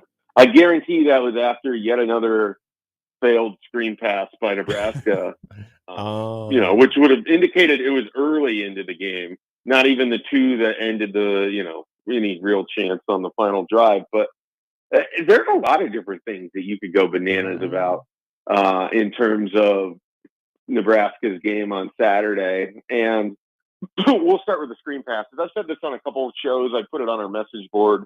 I don't know that people are aware of how bad the month of October was for Nebraska's passing game, but we'll put it in these numbers. They completed 63 passes in the month of October. Of those 63 passes, 23 went for 4 yards or less. That's 37% of your completions didn't even get 5 yards. So dial into that a little bit more. Of the 23, 10 went for 0 or lost yards. So that's 17% of your completions in the month of October that didn't gain a yard or effectively lost yards. And then of that, 8 of them lost yards, including 6 in the Ohio State game. So just a all-around miserable performance for your passing game in October. And I think that's sort of the key cog of whether Nebraska wins a game in the month of November, wins 2 games, wins 3 games. They have to figure out that passing game. I know we spend so much time around here because it's very in vogue to just talk about the running game and the offensive line and opening up holes and what the running backs are doing. The reason October was a struggle for Nebraska had as much to do with their inability to throw the ball downfield because their wide receivers couldn't beat man coverage, or their quarterback is kind of going through it right now, or their offensive coordinator just doesn't have a great understanding of how to call this offense with this personnel, or he can't because the personnel can't run it. But the passing game is my biggest concern as soon as we decide that we're no longer really talking about everything else in the special teams. So, I look at November, and if Nebraska is going to have a November to remember, the passing game has to be a lot better. Shafe, what did you say, Gary? Embrace the slant? Yes. That what it was? Embrace the slant. Both Matt Rule and Marcus Satterfield, I think, gave a good explanation of why that was the screen game was so prevalent with the Ohio State front and what they do from a pressure standpoint. But I think old Gary's onto something too. Just the change of pace from the perimeter to something that you're sneaking a receiver inside, especially occupying some space that might be there because of a blitz or where pressure's coming from. You've watched enough of this now. You've watched guys miss blocks. You've watched how the horizontal passing game has been pretty lousy. Is it something of just showing a defense something? It's basically. Am I oversimplifying this? That if we saw a slant here and there, if we were maybe that all of a sudden makes the horizontal passing game a little bit more effective because they're not able to crash that area so much. Yeah, just little things like this. It basically is if you continue to go to that horizontal passing game and it's not working because a variety of reasons, missed blocks and what have you. At some point, isn't it time to just get away from it? Yeah, I mean, I think so. But it's also, here's my problem with their explanation as to why they were calling so many screens. And it was something along the lines of, you go try to block Ohio State and look at the pressure that they're bringing. Okay, fine. What history of this season has shown that the antidote to that pressure is getting the ball on screen passes and a horizontal passing game that hasn't worked? Additionally, and this is my biggest problem with the two screens at the very end of the game, you're effectively saying, okay, my running back is a better athlete than Cody Simon, the linebacker, who's likely going to cover him in man coverage. So you're either banking on Cody Simon blitzing, which he didn't, or you're banking on Emmett Johnson being better in that situation than Cody Simon, who I think runs him down from behind 10 out of 10 times, even if you get the ball out exactly as you want. Yep. It's not like anyone was positioned to pick off Cody Simon. He was effectively covering the running back. As soon as Emmett Johnson moved on both of those plays, he's moving. So you didn't do anything to remove him out of that equation, and your running back isn't fast enough that he's just going to take off from that guy. Yeah. So it's just it's very weird explanation. So then you think, all right, if we're already going to try to play the counter to the blitz that we think is happening, isn't then the next solution a 3D chess here, because we're focused on what they're doing instead of focusing on what we can do, which I think is a mistake anyways? Wouldn't you then want to set it up so you have the running back flaring out on the screen, but then you're also bringing an option over the middle that's going right into the space that Cody Simon is vacating? Like, are we not at the point where Nebraska can play, 202 football? Like, do they still have to play 101? I just, the explanation of it just leaves me sort of like, okay, are they not capable of, if you think they're going to do this and the athletes they have, shouldn't you also be giving Dylan Raiola another option? Because part of what kills me on these screenplays is you have one option and he has to throw it whether it's there or not. And it hasn't been there for multiple weeks. It hasn't been there most of the season. Mm-hmm. So aren't you effectively limiting your own offensive upside by taking the ball and basically saying, do this, even though we can't block it, we can barely run the routes on it, and we really don't have that good of an athlete we're throwing the ball to? This is your answer on a must-score drive against Ohio State. That's good. Like, Great point. You deconstruct it, and it sucks. I'll be honest. It sucks. So some of it's him. Yeah, that's good. Now that was like in the category of close to effing bananas. Some of it's him, some of it's not. Some of it's freshmen learning. People have film. They're showing him things. I also think with Dylan, some of it is he's trying to be something that he thinks he can be, but has to dial it back to be something that is right now in the college game. A lot of different factors. But do you think over the last 4 games, Nebraska on that side of the ball, it is all predicated on sliding up the EKG up or down depending on how he plays? Can Nebraska win a football game, Shafe, in the last 4 where maybe Dylan is not Dylan? They're going to win a football game when Dylan goes, man, that reminded me who he is. But if he struggles Saturday or next in 2 Saturdays or on a Friday night in Iowa City, can Nebraska win a football game where Dylan is not the best player on the field offensively? The reason I'm going to say yes here is Nebraska was in position to win football games last November with quarterbacks that weren't as good as Dylan, that put up shaky performances or worse than what I would expect from them. I mean, they almost won on Black Friday last year. I know it was at home, but I don't look at Wisconsin and Iowa and think that you have to have shadow game performance Dylan Raiola or even Illinois performance Dylan Raiola. And I know Nebraska didn't win that game, but I think Nebraska's defense, this is a team that they said that they were going to be, which part of my frustration with this staff right now is Matt Rule talks about what they want to be, and they haven't been any version of that team for 2 years. So that in itself is hard. Fair. And some of that is enough questions. He's going to say enough words that you can sort of counteract it with what their actions are. Okay, whatever. But if you're going to play through your defense, if he minimizes his mistakes, and I thought he played well against Ohio State at times, and he didn't really ever put the ball in harm's way. But he also could not hit the key throws to Jamal Banks. They're fortunate they scored anyways on the drive where he missed a wide open Ja'Cory Barney in the corner of the end zone. I mean, so he's also got to be able to hit some key passes. Like, part of the issue with Nebraska, and Michael Bruns does a much better job talking about this than I do, is that they don't win critical matchups or in critical situations because guys just don't make a play. I'm tired of hearing about Jamal Banks and Isaiah Nair not being able to beat one-on-one coverage. That is what you do as a wide receiver. If you can't win against man coverage, you're not good enough for Power 4 football. And those guys are, but they're not doing it enough. And so when they do, it is imperative that Dylan Raiola can make that throw.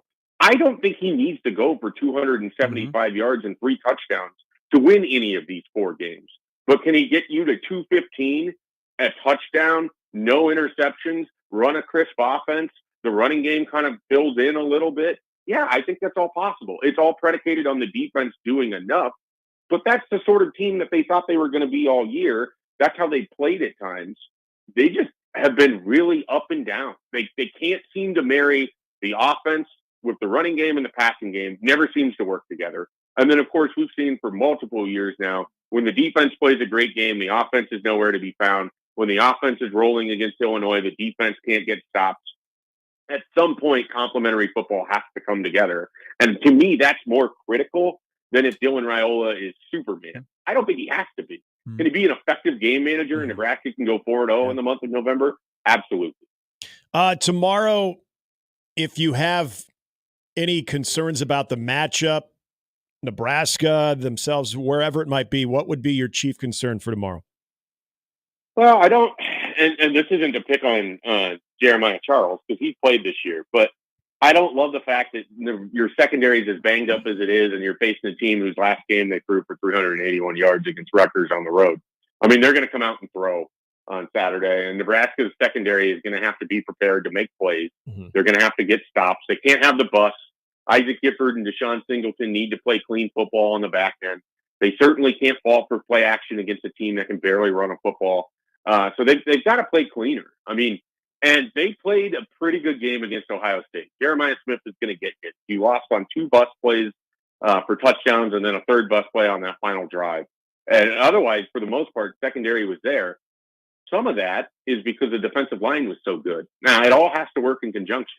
If Nebraska can get after Ethan Garbers, if they can make havoc early in that game, I think it's going to make life a lot easier for their secondary, and I think they're going to be able to settle in. And Nebraska very much is a vibes team. If they start off well on defense on Saturday, it will play throughout the game. Amen. If they start off on their heels, that's where Nebraska seems to have trouble this year. Yep. Hey, 2 months ago, you and I were talking, and I think we said, man, what would Nebraska be like if they could get something out of their punt return game? The first 2 weeks, we were like, whoa. But, man, it has disappeared. What's happened in that area? I'm going to use this opportunity to just say this. This is the worst special teams operation we've ever seen. We all made the 450K jokes about Bruce Reed. We all talked about how bad it was with Scott Frost and how they needed to find someone. This is the bottom of the barrel, worst special teams performance. I mean, we're talking about you can't return punts. They can't even catch kickoffs. They can't get the ball up to 25, even though all you have to do is do literally nothing or wave your hand in the air. They can't do that. They have just now started to make field goals, which could really help them in the month of November. But then they're also operating with a team that's 132nd in the country in net punting. They're averaging 30.23 yards or something like that on punts in factoring in returns. This is terrible. It is unacceptable. I don't even know how to begin to explain how pathetic it is for a team with this level of resources, with a special teams coordinator, with athletes all over the field, and you can't cover punts, you can't return punts, you can't set anything up in your return game. You lose field position every single week, and you play in the conference that seems to be the best in the world at special teams. UCLA, another great special teams team. Nebraska cannot give away yardage like that on Saturday. Invariably it will, because it is an atrocious special teams operation, And Ed Foley is 1,000% under the microscope for it. And Matt Rule is too, because he told us earlier in the year he has the guy to get it fixed. Yep. They've gotten worse in every area except for John Hole booting through 3 field goals on Saturday, which was a breath of fresh air. But you still have to sit there on a punt and wonder, A, is the snap going to get there? B, is Brian Buschini going to have enough time to get the punt off? C, are the gunners going to be able to get down the field? D, is Buschini going to kick it far enough without shaking it out of bounds? That is horrible. Like, I understand this might sound like hyperbole. Just go look at the numbers. This is an atrocious special teams operation, and it's embarrassing. It really is embarrassing. You've reached the you hit the F and bananas. Good job. Yeah, if people are reading our facial expressions in the stream, it's not. We're not disagreeing with you, Mike. It's just tired of it. You're tired of it as a media member. I can't imagine how fans feel about it. But a lot of it is self-inflicted damage. It's self-sabotage. We talk about Nebraska as if there's this grand conspiracy from the Big Ten, and they don't get help from officiating. But Nebraska doesn't get help from itself. Stop beating yourself in the third phase of football. Stop beating yourself with offensive play call. Stop putting yourself in poor position. Go win football games. Like, nobody wants to hear the excuses anymore. Nobody wants to hear about, they blitzed. Okay, everybody blitzed. Figure it out. You're paid a lot of money to do this. I don't care about the money aspect. You have the best resources in the country to go and do it. This is a veteran coaching staff too. It's one thing if we're talking about Rob Dvorak, who's a great young mind at linebacker. Look how good the linebackers play. Mm-hmm. No, you have a veteran in Ed Foley who's coached in every situation, and your special teams looks like this. You have a veteran coach in Matt Rule who's been in the NFL, and your special teams looks like this. How are you not embarrassed every single day that that's the product that you put out on special teams? 550. All right, let's finish on this because I like it when you take. Oh, there's more? God, I love you, Shafe. Oh, there's Let more. me take a breath. Shafe, you are amazing. That's okay. Let's talk about guys that haven't been paid yet. They're going to be here this weekend because I like it when you take pictures of teenagers and write about them, and people get excited because Nebraska for this game, because it is at 2:30. By the way, you're welcome. They put together a very intriguing list. Now, I think we're all on flip watch with Chase Lofton from Millard South, who also, by the way, can punt. But there are a couple of other guys that Nebraska has gotten here. How would you sum up what Nebraska's put together for UCLA weekend? Yeah, I mean, they have a really good visit. I mean, I obviously just went where their special teams operation is, but the frustration is that they're good in so many other aspects of what they're doing, and they've done a great job in terms of getting key visitors on campus. I've got an article going up here on 24/7 Sports highlighting some of the top guys in 2026, and I won't go over all of them that they're going to have on campus this weekend, but they're getting some critical guys. Titan Davis, defensive lineman from DeSmet, suburb of St. Louis, coming over. He was last out here for the spring game. He's been out here several times. Nebraska's done a really nice job recruiting him. We know with Keith Williams at the helm of their recruiting operation, they really want to get into St. Louis. We know St. Louis and Missouri in general, big critical area for Matt Rule and the staff. They're emphasizing it in a way that hasn't been done really since John Garrison was on Nebraska's staff for Bo Pelini. So I think, you look at a guy like Titan Davis, that's a huge visit. You've got kids coming from Mississippi, California, Texas, Florida, and then you have all your regional where you have, you're represented by Iowa, Illinois, Minnesota, Wisconsin, Kansas. I think there's a kid coming over from Colorado as well, coming down from South Dakota. So you've got all of these different recruits. You've got out of region, you got in region. You have some really interesting players. They got a kid coming from California who's one of the top running backs in the country. We talk about all of their running back issues they've had really since Amir Abdullah left. They've never been able to find a guy that they can just plug in and play, and you haven't had to sort of be, well, he can't do this. Well, he can't do that. So you're hoping that a guy like Brian Bonner could potentially be that. I mean, there's a lot of talent that they're able to get in, and that 2:30 kick really helps them out because you're able to get those flights in the morning, get them to campus, get them through the car wash, and then have them there before the game starts. Great stuff. Yeah, it's a very impressive list that they've put together as we are in crunch time to finish up the high school recruiting class and then into portal season. Thank you. Deep breath. Good stuff. I appreciate it as always. All right, guys. Have a good one. All right, that's Mike Schaefer. Amazing. Husker 24/7. That was what we call a rant, boys and girls. That was amazing. But so we know what our top play is for the day. What did he say about the special teams? I'm not saying you're suggesting anything was wrong. What did he say that isn't fair? Fair game on special teams. Special teams are attention to detail. They are a direct reflection of the head coach. Mm-hmm. That's how I've always looked at special teams. And who you tab to oversee the operation as well. Matt Verzal. He oversees a very successful business operation. Yes. And he likes to talk some football. So we'll talk some ball, y'all, with Mr. Verzal coming up next on 1620 The Zone.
He joins us now. Good morning.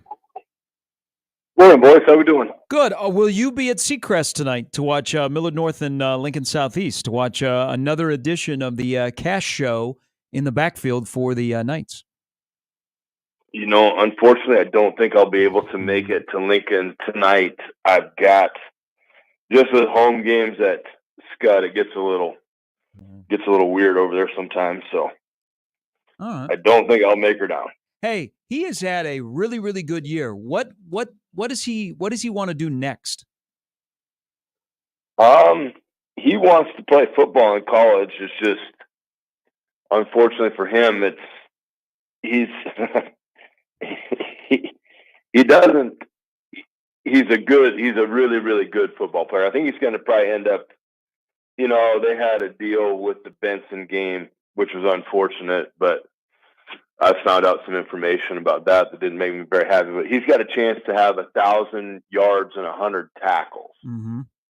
And then due to his coach's choice, he got shorted a game in that. So hopefully he can get there tonight. That's kind of a cool thing if he could get that done in 9 games. But he wants to play in college. He's got an opportunity to walk on at one of the South Dakotas. So, he's looking into that. And he just wants to play. And he wants to go somewhere and give her a shot and see what happens. So I'm doing everything I can on my end to try to help him out. Last week, I don't know what your thoughts were going into that Nebraska-Ohio State game, but coming out of it, Nebraska's response, especially on defense, what overall stood out to you with it? I thought they played well. They played kind of back to team, to team defense and trusting everybody that's on the field, and still made a couple mistakes and still have some guys that want to peek in the backfield and do things they're not supposed to do, and they get burnt for it. And, when you play good teams, that's what should happen. So until you get rid of your selfish ways and do what you're supposed to do, that's what you'll get.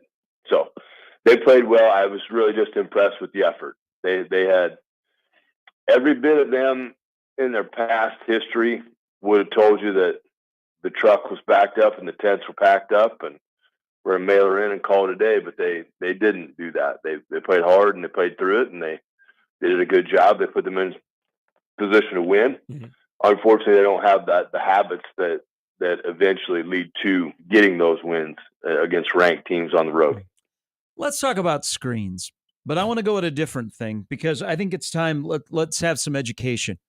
Walk me through everything that has to go well for the screen game to work. Okay, so I'm going to need some more context. Are you talking we're going to 1,000, 1,000, 2003 screen, or are you talking like flared out to the side wide receiver block screen? Well, let's go both, but more the latter was more of what Nebraska was running. So let's start there. Okay, so on that, you have to. For me, I think something Nebraska would benefit greatly from in that is not making that necessarily a one-on-one type of setup. Okay, now that's going to sound weird to say, but for our receivers to head straight out and try to block somebody, we're not having a lot of success with that. All right. There are some in the camp that say, oh, this is an RPO and the box dictates this and it's a throw to the sidelines. I don't care one way or the other what the call is. It just gets to me to the execution. Mm-hmm. So I would look at probably motioning somebody over. Okay. And then you can still throw the same screen, but now instead of running straight ahead and trying to block somebody, I've got somebody coming at an angle. So now I can basically move my block to a different position. Mm. Everything on the interior is all angles. And, when you get good angles or you learn how to take good angles, you can make a lot of blocks you probably wouldn't be able to normally. But to send our guys straight out at the block, we lose our base quite easily. We get our feet together. If you roll your shoulders up into your ears, mm-hmm. That's kind of how we attack with our hands. Instead of rolling those shoulders back and down, where you roll your shoulders into your ear, all you're using is your shoulder to block. You're going to extend your arms. There's not going to be much power in it. You roll your shoulders down and you think of it more trying to pull your shoulder blades back to your lats. Now you're using lat, pec, tri, bi, you're using your whole body to do it. And then the base has to stay wide and the feet have to fire. I mean, it's not going to be popular to say this, but it's want to. Like, I have to have a one-on-one vision of, you will not whoop my ass. I'm going to whoop you, and you are going to take it. And unfortunately for us, as we tried to run those, Ohio State's guys were just better than we were. And okay, so you answered part of what I wanted to follow up with, and that is, are you seeing more? It is a good breakdown of the technique, but are you seeing more of a technique flaw or an effort or want to flaw? Based on your answer, people got to lose the effort thing. If they didn't effort, they would just stand there and let the guy go past. Yeah. The technique. It's amazing how many times I have to tell people this. The technique is what wins. Mm-hmm. The effort is there. They're not standing there watching the guy run right across their face and go make the play. The technique is what wins. The technique in the line, the technique in the receivers blocking downfield, the technique in the defensive line, the technique in the linebackers, the technique in the secondary, the technique in the running backs, the technique in the quarterbacks. Technique will always win. That's why you drill it over and over and over again until it becomes second nature to you. There's no effort is there. They're trying to do it. Their technique is what's costing them the execution of the block. If there's a part of this, when we remember back when you saw, I don't know why I always had the visions of, it was the COVID year, McCaffrey and Adrian Martinez, and this was another time that Nebraska was really screen heavy. And what I would always see is the timing from the release of the quarterback to getting it out on the perimeter would be off, whether it be a bad snap, the timing part of it. Do you see, does it at least look like the timing part of it from the time that Dylan gets the snap and getting the ball out there, that at least that part of it seems to be consistent? No, I don't think there's any issue with that. Hey, let's go through rush defense. And you could say, well, you got two old guys, two big guys, two future pro guys that are playing on the defensive line.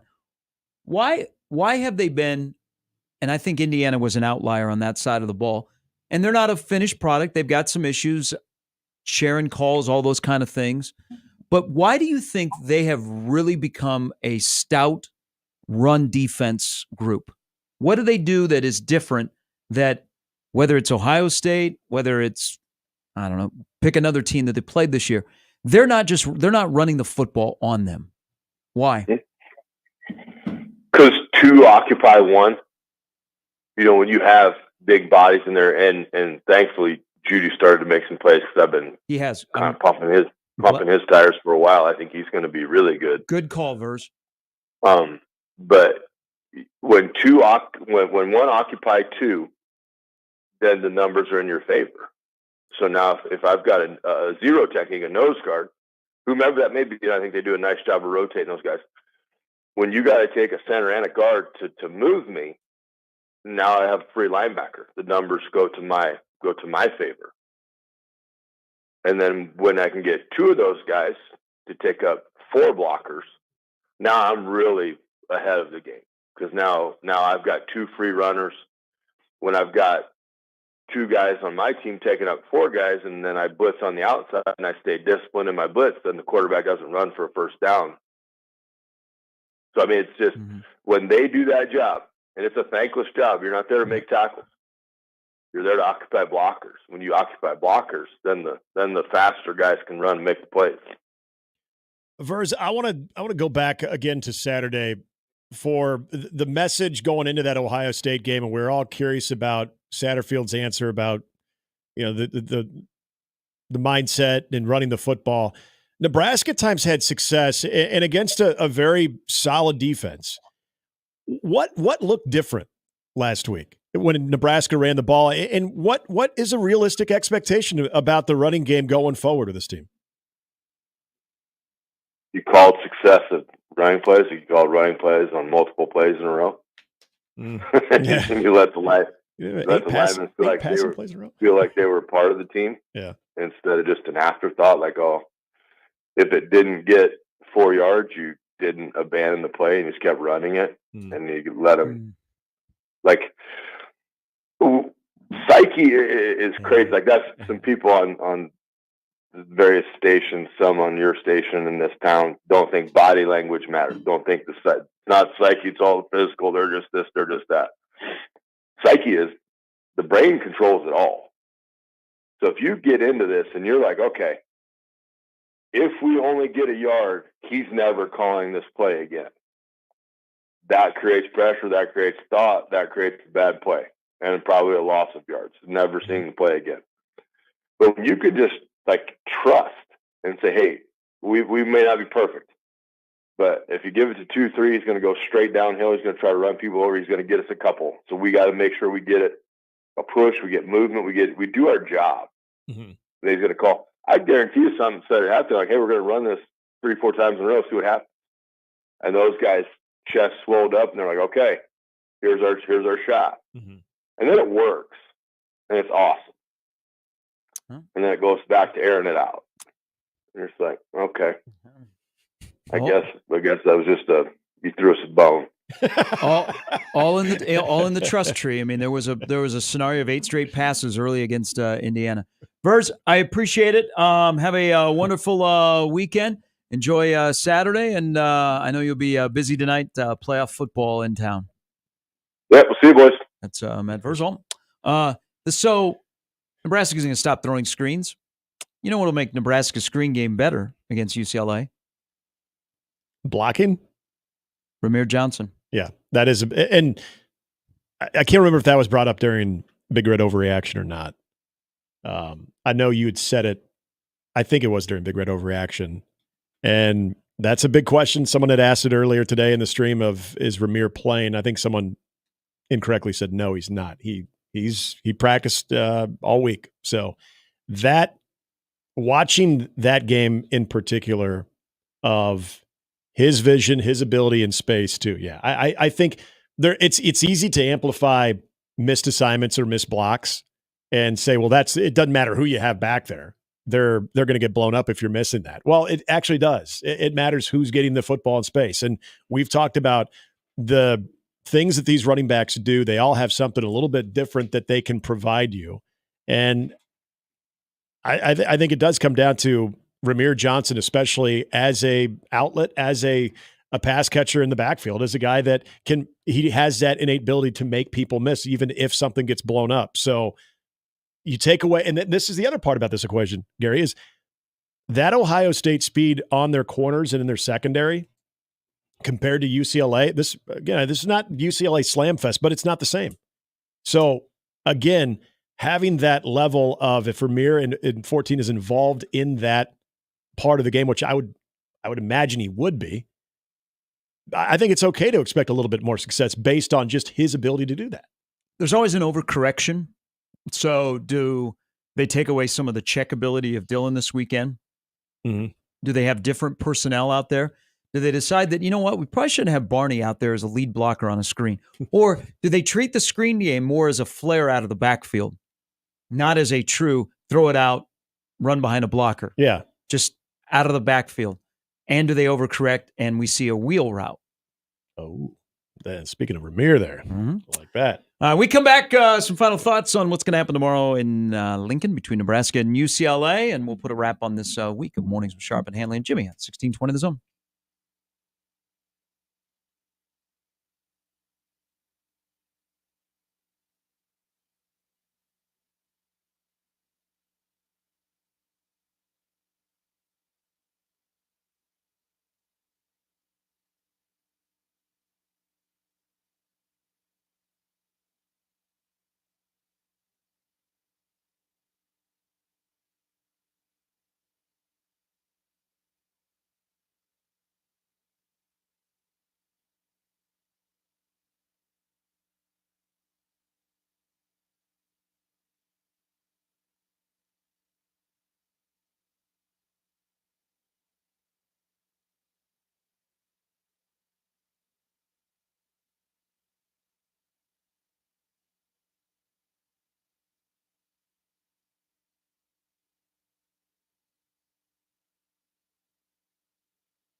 Swedish rock band Ghost is coming to Omaha Sunday, August 3rd, 2025 at CHI Health Center, Omaha. Listen with unsportsmanlike conduct every afternoon this week to win them before you can buy them. Tickets go on sale Friday, November 1st. More details, 1620thezone.com.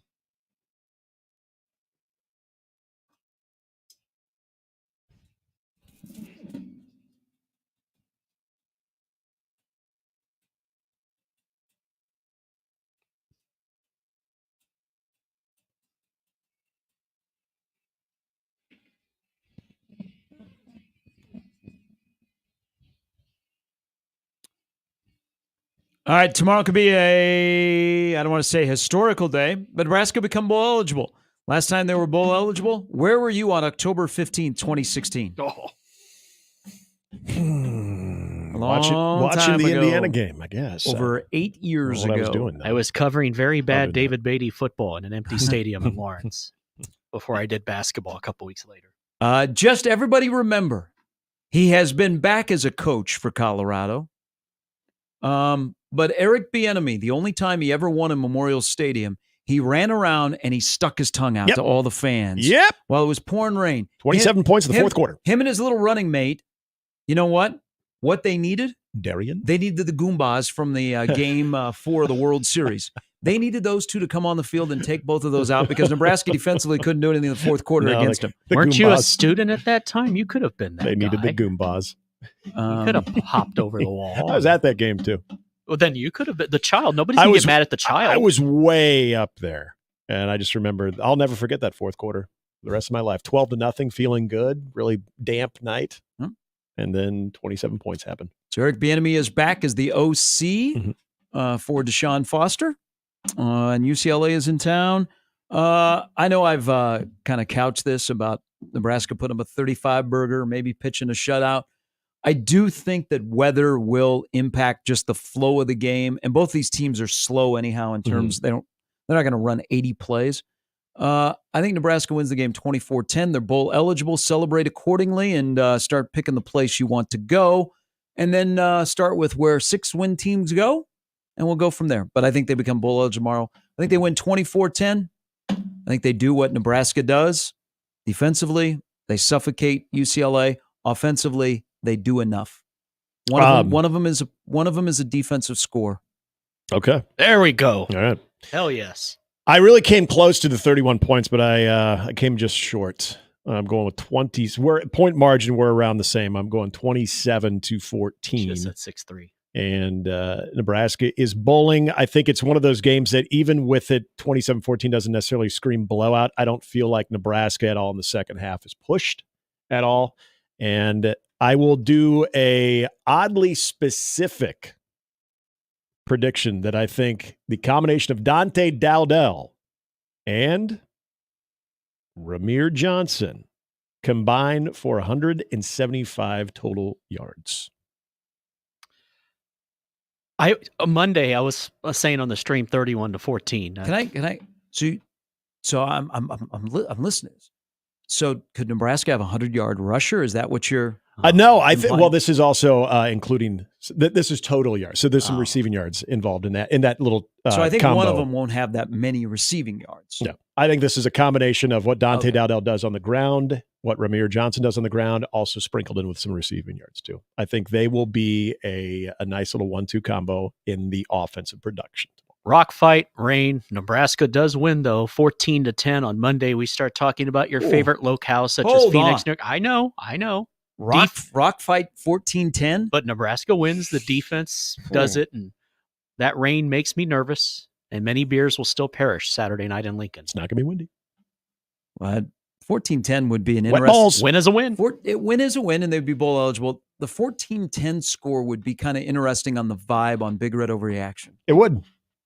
Like, how did you get to 14-10? Was it similar to Rutgers where you were up 14-0? Yeah, so Rutgers scored? Maybe a 14-3, in which in that case, they might go for 2 after they score a late touchdown, so a 14-9 type deal. If it wasn't for the rain, I'd probably go higher. I'd probably be closer to you guys. I mean, the rain doesn't scare me as much. Eric Bieniemy could feel at home.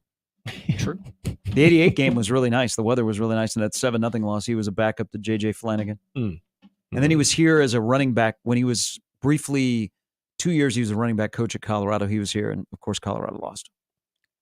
Boom. Take that, Eric Bieniemy. Now, the wind. See, this is where I vibe with Matt Rule on the. He's more concerned about the wind conditions than it is the wet balls. I feel like the wet balls and everything with that for both teams, really. I think that UCLA will still try to chuck the football all around the yard, and they'll get their completions. But this is where I think, again, I'm looking at Nebraska in the red zone having actual success because of what UCLA doesn't do, and also Nebraska's defense in the red zone being able to maybe give up some between the 20s, but ultimately holding UCLA out red zone opportunities. So I think it's going to be a good defensive effort. All right. Have a great weekend, everybody. Big Red Overreaction will be on the road with John and Josh coming up on Saturday. And a watch party. Yeah, they're encouraging people to show up early and watch the game. Mm-hmm. So they're going to have a watch party and a Big Red Overreaction to follow. Okay. At Cross Train, right? Yep. Out in the Papillion location? Mm-hmm. Where shout out Doug in the gang. Bring your own food. Yeah. Good on them, by the way. That you can bring your own food? Yeah, I like that. I like when breweries, some that have kitchens, others that don't, that they're like, hey, if we don't and we don't have a food truck there, go ahead and bring it on. I'm seeing more bars that allow that. Mm-hmm. Paulie's lets you bring food in. Yep. Because, you can only go so far with the popcorn. They still have the popcorn, right? They still have the popcorn. Okay, yes, they do. Good. Shout out Red Lion and Lawrence. Got to have the popcorn. All right, we'll be back on Monday to discuss, because then we'll be into a bye week, and it'll be basketball season. Mm-hmm. College basketball kicks off on Monday. Good on Nebraska, taking the week off from football so we can focus on hoops. And then action starts on Tuesday. Yes, it does. Something else happens on Tuesday. Uh-huh. College football playoff rankings come out for the first time. There you go. For Jimmy, for Nick, I'm Gary. Make memories this weekend. Be safe, everybody out there. Enjoy. Now we're into November. Live, laugh, and punt. We'll talk to you on Monday at 6 with another edition of Mornings with Sharp and Handley on 1620 The Zone.